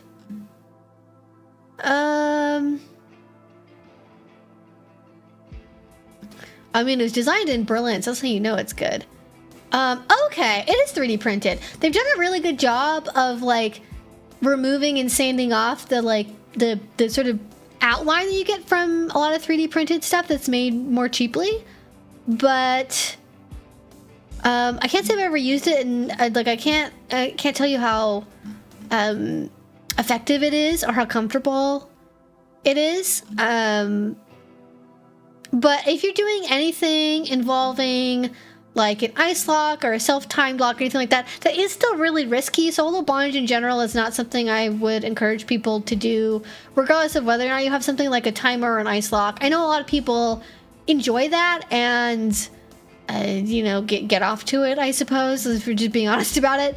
But it's so dangerous. So many things can go wrong, especially with new equipment. So if you're going to do solo bondage, look out for a place that you can go to where, they make play parties for people to do solo play and voyeurism and exhibitionism. You can go to those spaces and practice your bondage there, or you can contact people and let them know, hey, I'm going to be trying this, check in on me in an hour, and then if I don't get back to you, do this, come up with a safety plan, let people know what you're doing. Even just having somebody with you over a video chat is a really smart idea. So if something very obviously goes wrong, right, they know where you're at, they can contact authorities, and hopefully somebody would get you quickly. If I don't know, let's say for example you're walking around and you have your ankle shackled together and then you trip and hit your head on something, right? If you were just alone and that, the odds are not very good for you, honestly, in that kind of situation. But if somebody, knows something is potentially capable of happening, if somebody sees it happen, can call for help for you, that can make a really big difference. I think there are some voice command devices like Alexas and stuff, I think, that will call 911 for you if there's either a package you have to download or something. If that's a thing that you're curious in, definitely look into it. It's a good layer for some scenarios, but obviously if it's something, really sudden that incapacitates you, you're not going to be able to use that feature to call for help. But there are definitely ways to make solo bondage a safer activity and reduce the risk. Because I do know a lot of people like it, and not everyone has people that they can do these sorts of scenes with, or they maybe don't have a local community they can go be a part of, and so there's ways to do things in private but still do it in a safer way. So anyways, that is my solo bondage. That is my solo bondage soapbox. Hope you all enjoyed it. I would not say that Euphoria is worth the time to watch. The first season is good, but it's sort of like, you know how Game of Thrones like sucked at the end and everyone hated the ending? It's like you could watch the first 5 seasons of Game of Thrones and then just stop and then just not go further. And then just like fill in the blank your own ending if you would like to. But I wouldn't recommend even doing that because I think you're going to be disappointed. You're going to wish you could see the story to the end. So just don't bother. Just watch a TV show that has a good ending. Hope everyone's doing well and being nice because I'm super distracted as a mod because things and squirrels. Also a bit sad. Oh, I'm sorry. Definitely. I think you're good as far as mod stuff is concerned. Thank you for the super chat. Totally get the brain squirrels. It is a thing. Brain squirrels do be brain squirreling. To a non-vanilla friend, if I don't contact you in 1 hour, come to my house with bolt cutters. Yeah, pretty much. Make sure they have a key to get in. Leave the door unlocked for them. That's also a smart choice too. Someone doesn't have to like literally break down your door to get to you. I know this sounds like it's probably overkill, but things can go wrong so quickly, and it's better to be safe than sorry, right? You might be able to do something like this and get away with it and be perfectly fine for like 10 years, 15 years, but that doesn't mean that the 100th time you do something, that something's not going to go wrong, A mate was telling me about magnet bondage cuffs, that the time-dependent one on the charge, so it's something he's now no control over. I think that's probably the appeal for a lot of people, why they do things like ice locks and magnetic stuff that has timers on it, is because you don't have control over it, and it is up to the other person, or if somebody's like controlling that stuff for you, or just to do it on your own, you get kind of that sensation of that loss of control from the bondage. I am not the kind of person where I need to feel like I can't escape no matter what I do. That doesn't really add anything for me, so I'm not the best representative for people who like bondage, where they get that sense of like, I can't get out of this no matter what I do. I'm just very cognizant of the fact that I live in the Cascadia subduction zone. I would very much like to not be tied up in completely immobilizing bondage I have no hope of getting out of on my own, should that ever happen while I'm in the middle of doing a scene. So that's my risk calculus. That's probably not what most people think about, If I lived in a different part of the country, right? If I lived in Minnesota and it wasn't tornado season, I might think about it a little differently. But I don't live in Minnesota, so I gotta deal with where I'm at. Gotta deal with the cards that I am dealt with, geographically speaking, and the risks that I have to think about. I saw a surprisingly inspiring PowerPoint presentation about foot fetishes at a munch this week. That is actually delightful. I am glad. I feel like this is my own soapbox. This is not question, but I can't make this into a video because I can't say the word fetish anymore. So I have to just do it in a live stream. All right. Hear me out. People don't understand what the fuck a fetish is, and it annoys me. This is one of my personal bugbears. This is something this is a hill I will die on. I think a distinction is really important here.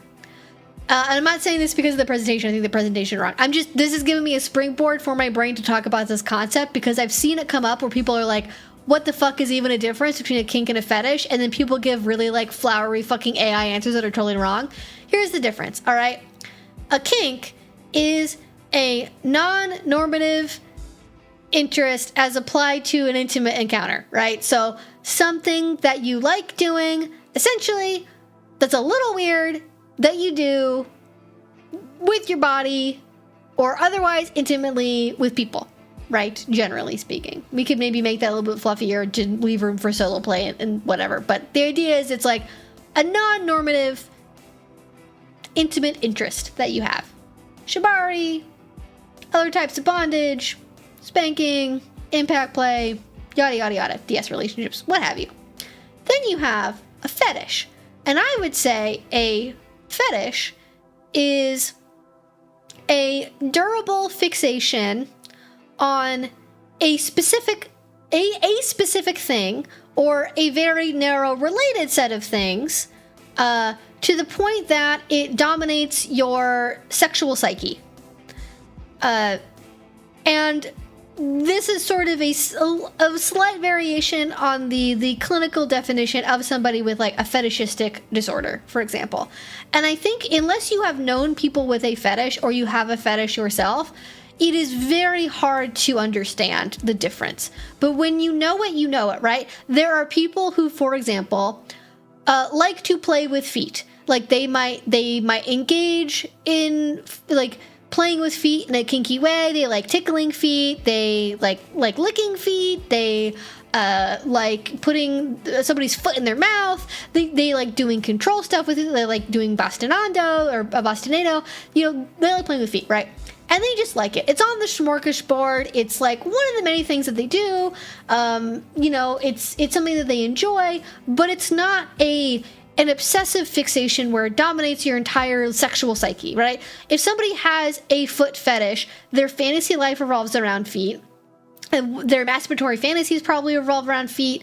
And even if they are capable of doing things like having, you know, vanilla sex or kinky sex even without the fetish being present or being thought about, it is psychologically very different. And a lot of people who have fetishes actually have a fairly bifurcated sort of relationship to sex, where they have sort of independent private feelings that are more for, you know, when they're jerking off, essentially, of like, this is what I like, this is what I always think about, this is my fantasy landscape, is this thing.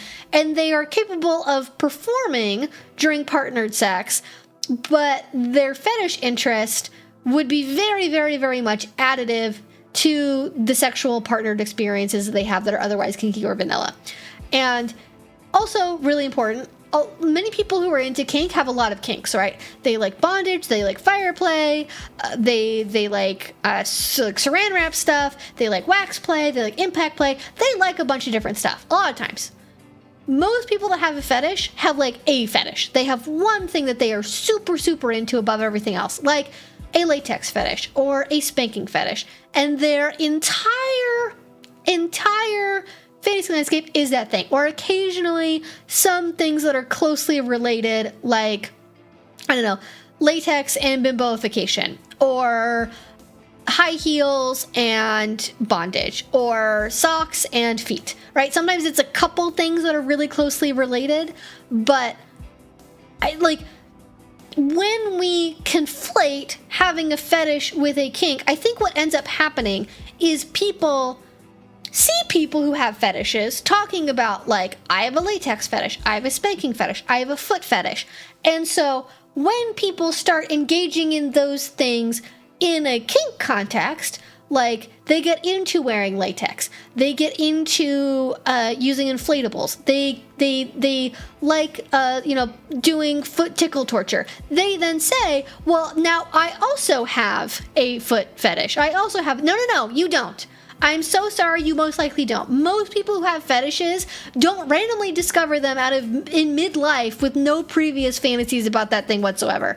The majority of people who have fetishes have them as a durable thing across their entire lifespan. They generally start out pretty early in life. Like, the people I know who have, like, foot fetishes, their fixation on feet started when they were, like, 9 years old. Like, it starts from very, very early on in sexual development, and it continues throughout the lifespan.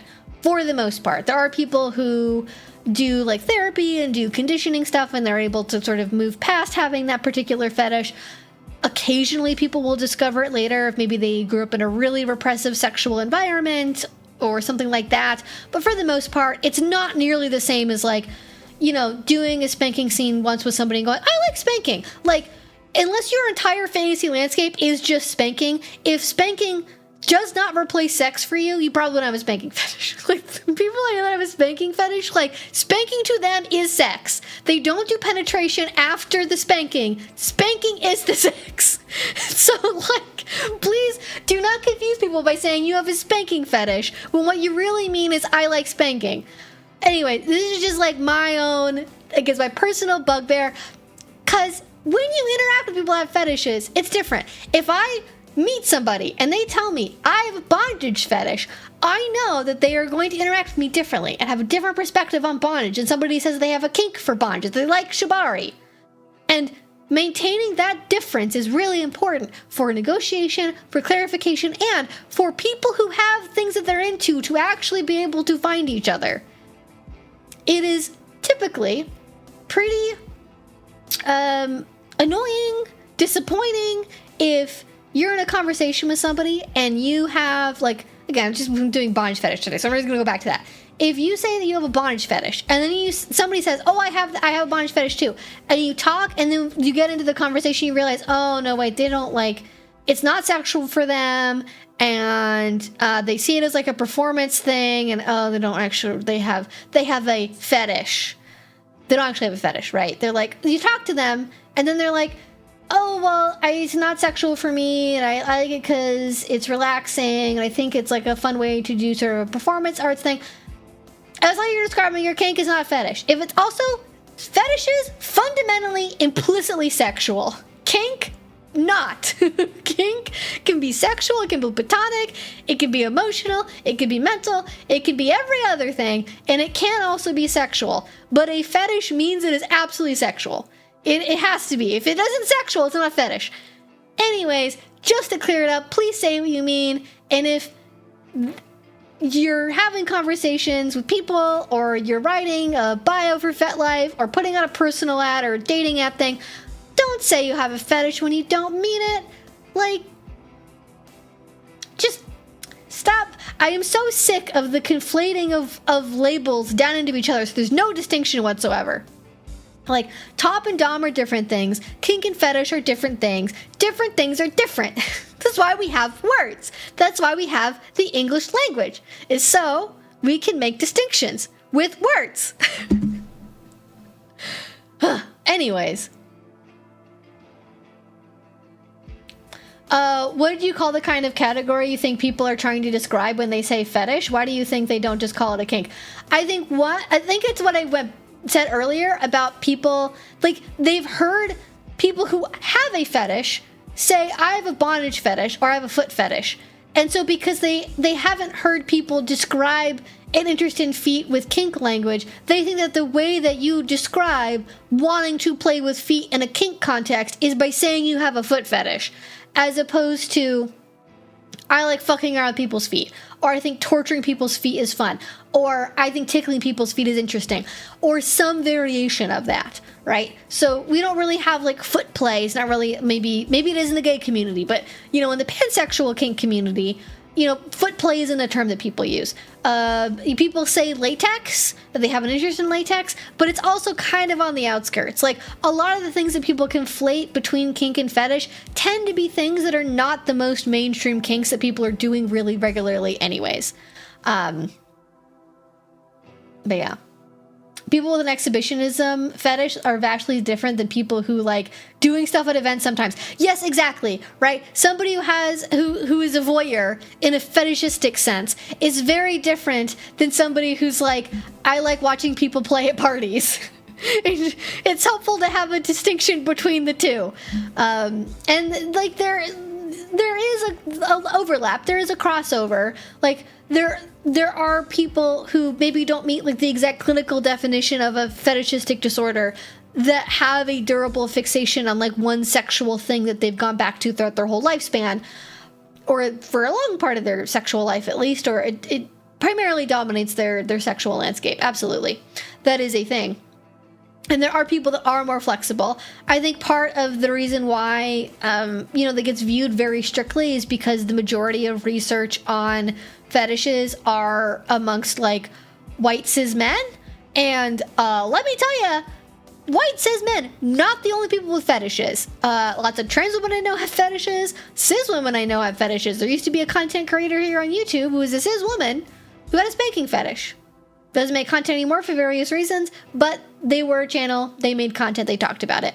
And so, from my understanding, from what I've read since then, is there isn't a lot of research, but both cis and trans women, when they have fetishes, tend to be a lot more flexible with what they're able to find sexually stimulating, both within partnered sex and within their fantasy landscapes, even if they meet all the other criteria for having a fetish.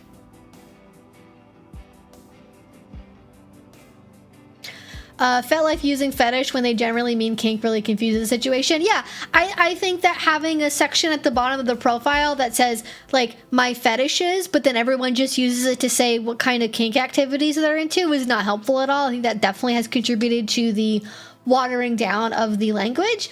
And then even the name FetLife, right? It's not kink life. It's not K-life. It's FetLife, as in fetish life, right? But the majority of people on FetLife don't have fetishes. The majority of people on FetLife are just run-of-the-mill kink community members that have a variety of things that could be sexual kinks, but could not be, that are just going on their merry way.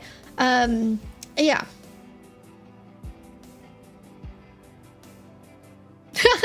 You could take up a database mindset and say, I'm tagging myself as hashtag latex, hashtag vlogging, etc. Sure, why not? Anything else would be better. I also think most people conflate anything that's non-normative sexually as a fetish. I think that's also true, especially if we're talking to people that are not in the kink community, that are just talking about, like, I don't know, somebody on, like, a Bravo reality television show, like, enjoys massaging their wife's feet, and they're like, oh my god, I think Brad has a foot fetish. It's like, Brad doesn't have a foot fetish. If anything, he's a service bottom. Get it correct. I do actually unironically think it is stolen fetish valor. Because this is why I think this, is because even within the kink community, people who actually have fetishes are usually, like, talked down to and marginalized, right? Like, I think it's really good that the kink community has a lot of spaces for people who enjoy things, whether it's sexually or not. But if you are somebody that has, like, a specific fetish for something like spanking, like bondage, like latex, and that is the only thing you want to do, it is the only thing that you're interested in, and you, like, it is a purely sexual thing for you, it is hard to find partners that are on the same page about that. It is hard to find other like-minded people because fetishes are really rare. Like, fucking Dan Savage was on Twitter being like, well, but based on this definition, like, almost nobody has a fetish. Yes, fetishes are really rare. Like, it's 2% of the population has a fetish. Yeah. That's because it's a fetish. If everyone had a fetish, it wouldn't be a fucking fetish. It would just be being a human being. That would just be human sexuality. But it's not. So it is rare, which means it's hard to find like-minded people. And my experience has been that people, at least from observation, has been that people that have fetishes generally, like, it's sort of like, it's like having a coyote amongst a group of wolves. Like, we're related. We're cousins. Like, you know, like, we cross-pollinate sometimes. There's overlap there. But there's always a sense that it's like you're just like a little too different. You're a little too different from everyone else that's here to get fully integrated. If the reason you're in the kink community, unless you're maybe with, like, a femdom male subgroup, because fetishes are a lot more common there, if you're just in the pansexual kink community, if you have a fetish, especially if you're like heaven help you, if you're like a submissive man or just anyone who has a fetish and you're trying to find like-minded people, there's gonna be a tension where people are like, your motivations for what you want to do and how you want to play are too different and it's too much and I just don't want to go there.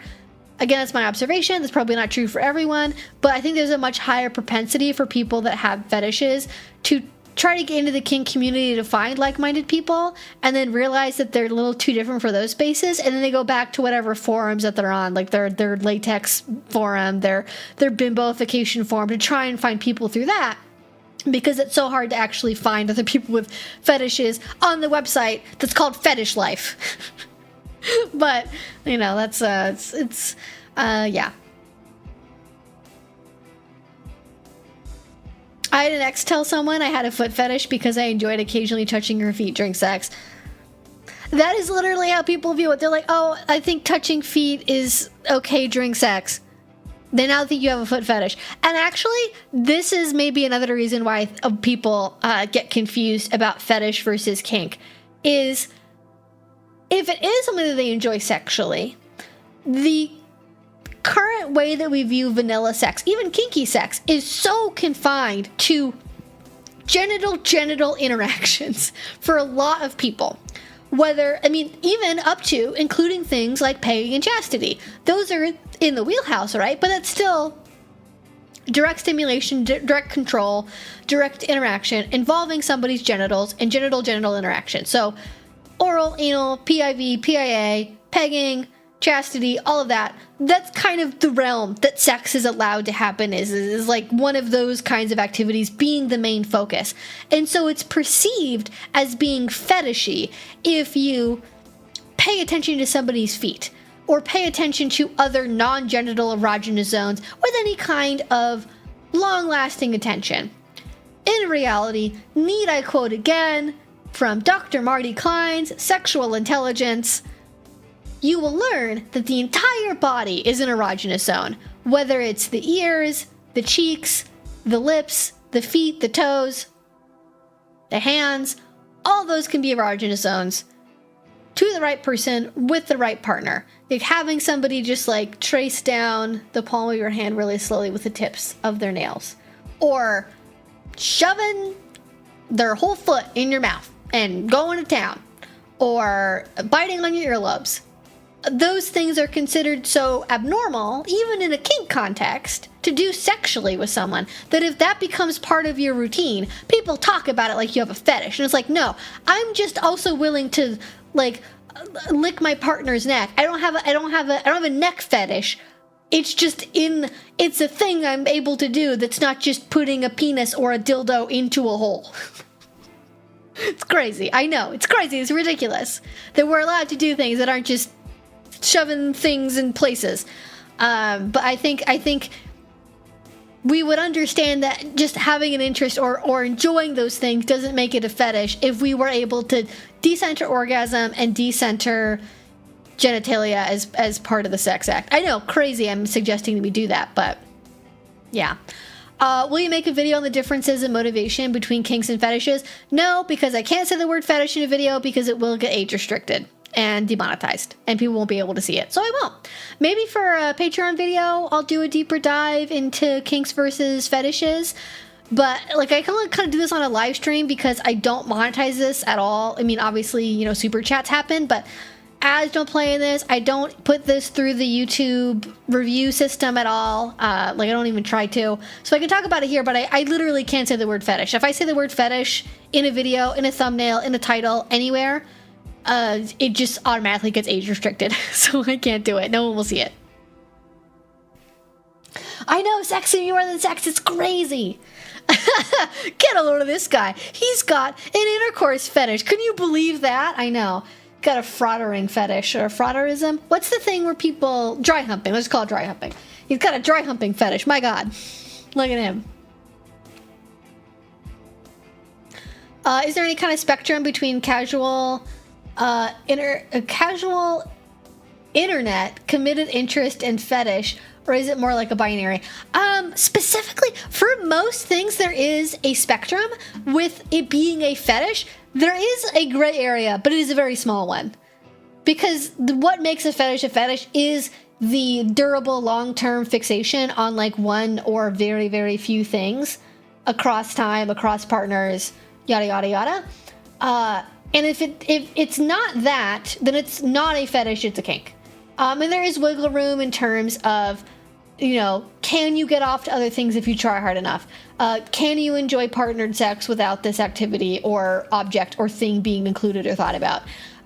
You know, do you like have to think about every single time that you jerk off? Like, there's wiggle room in there where it's like, well, no, I don't have to, but it makes it like 1,000 times better. Or I make a separation between my fantasy life and my personal, you know, partnered sex life. And with partners, it's different, but then privately, it's the only thing I think about. And if it's not in that area of wiggle room, it's probably not a fetish. But I think also part of it is like there's a there's also a difference in how people develop kinks and how people develop fetishes generally. Like, again, fetishes, always sexual, probably start out from pretty early on in your psychosexual development, or possibly discovered later if you had a really repressed upbringing or had a major life change or something like that happened. Whereas kinks, like, you can suddenly discover that you like the sensation of bondage at like 54 years old. But if you're just discovering that you like bondage at that point, you don't, like, it would be very unusual for that to suddenly be a switch where now the only thing you ever think about or care about sexually is bondage. Whereas you've never cruised that of it before at that ripe age. It probably isn't going to happen. Not saying it never happens, because it might have. I don't know, but it seems unlikely. Remember what YouTube took from you? The ability to see a scripted 20 to 40 minute EV video on a fetish versus kink. I do have an older video about it, but you guys probably can't find it because YouTube probably age restricted it. I have talked about this before in older videos. It has been a thing, but again, maybe for Patreon I'll do a thing. Anyways, I've rambled about this. Yeah, sometimes I'll take a foot job over regular sex. Literally, like, my experience, like, this is my experience with people who have foot fetishes, is like, will they take a blowjob? Yes.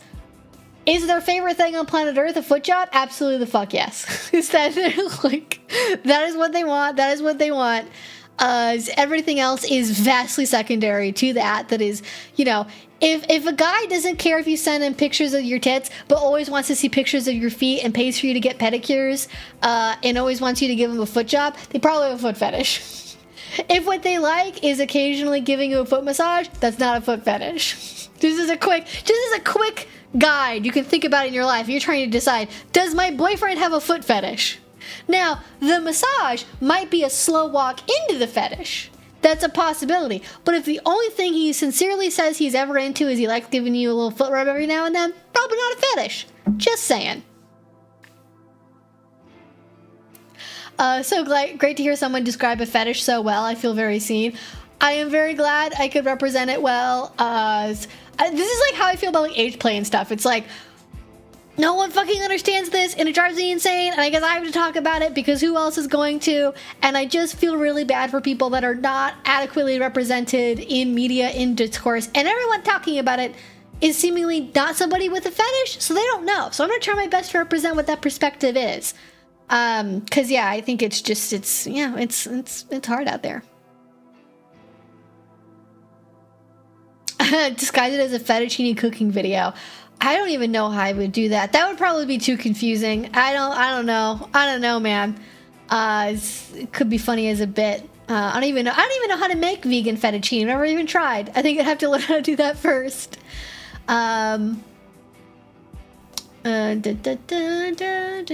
Okay. Alright, I'm gonna try to get to probably one more question here, and then we can move on. Oh wait, so many good questions. Okay, I'm gonna take a picture of these. I haven't thought of doing this before, but it's actually a really smart idea. I'm gonna take a picture of these questions that I didn't get to today. And then that means I have questions for the beginning of the next stream. So, just so we're being as fair as possible. But to answer a question here real quickly, what rituals would you recommend to help with making it easier to fall into subspace? I'm a long-term sub, but it has been harder for me to relax my brain. Also, it's been a while, glad to watch you live. Glad you could stop by. So for me, for rituals, I recommend for getting into subspace, or like some kind of headspace. We're not going to have a debate about subspace versus, you know, being in a kink frame of mind in general. Different conversation, different day. But I recommend having things that you can build habits around, that you can associate with subspace, so that way when you are interacting with them, wearing them, whatever, you have an association that this is something that you wear, and it kind of has a mutual feedback loop, right? You wear the thing, you do the thing, subspace happens, you associate that with subspace. Now when you wear it or do that thing again, makes subspace easier the second time and the 10th time and the 100th time, right? I think some things to do, especially if you're having trouble with relaxation, is to have like a very intentional, like cleansing bath where you're like, or a shower where you're saying a mantra to yourself. Specifically wear, certain pieces of clothing or lingerie, or have a specific verbal ritual with your partner where they put a collar on and you're kneeling for them. I think also wearing, certain body scents, like a particular perfume when you're going to do a scene, can also be helpful here. Smell is a really powerful memory aid. So whether it's like you wear a certain perfume or, light a certain scent of incense, something that your brain can connect with memories will make it easier. Also, for relaxation, I really recommend having some kind of, maybe not full meditation, but some kind of intentional breathing, like really quick, easy way to kind of combine these things together into one sort of ritual in a box kind of thing is take, like, okay, you're coming home on a Friday. You want to do a scene that evening with your partner. It's been a long week. You're tired. Okay. You get home. Your partner's not home yet. You take off your clothes. You get in the shower. You shower for like 10 minutes and you really intentionally think about like making yourself presentable for your partner, getting ready for the scene that you want to do, and being excited about it and focusing on those positive emotions. You get your hair dried off. You get styled, you put on the perfume that you want to be wearing, they come home, you greet them in a way that makes sense for your dynamic, you kneel for them, and you do some kind of thing where you're touching each other together, like, hand to chest or forehead to forehead or something like that, and you have a moment where you're just calmly breathing with each other. Maybe you're sharing some words about what kind of experience you want to have in this moment, what you're looking forward to tonight, and maybe they tell you to go put on a certain piece of clothing beforehand, or, you come down wearing a set of lingerie that that they like, or maybe they like you in a big t-shirt. I don't know. Something that they like that you can come to associate with kink, and they put the collar on you, and then you do the thing that you're going to do. And hopefully through some combination of all those things, they will help you start to associate wearing those things with subspace, and then by putting them on, it'll start steering you towards that already. So hopefully that gives you some ideas for what to work with. That's like kind of broadly what I do for myself. And I find it works really nice. And I'm a big believer in ritual. Oh my goodness. Do you see how my dog is right now? I'm so sorry. Do you see this creature? Look at her head. It's perched like a little angel on the fold of the blanket. She's like, it is so cute. I thought about getting her up so she could say goodbye to everybody at the end of the stream, but I think she is a delightful angel, and she can stay like that for as long as she wants. She is perfect, no notes, amazing, 10 out of 10 dog. All right, so with that being said, fettuccine is just a pasta. Why did I think that fettuccine was a dish and not just a pasta shape? Can you tell I don't really eat pasta that much? Anyways, that's that on that. Thank you all so much for watching. Thank you all for joining me on this Friday stream. I really appreciate you spending some of your time with me. Thank you all for your wonderful questions. I did take a screenshot of your questions, so if I didn't get to it, this time come back to the stream for next week, and I will get into answering these questions at the beginning of the stream. I think that'll be like a fun thing to do outside of me just like rambling about what a fetish is. So hopefully I'll see you all again later. Stay safe out there, have fun, and I'll see you all again soon. Bye. Oh, she woke up. How did you were so cute. Look at you, little baby girl. Okay, all right, I'm taking the baby outside.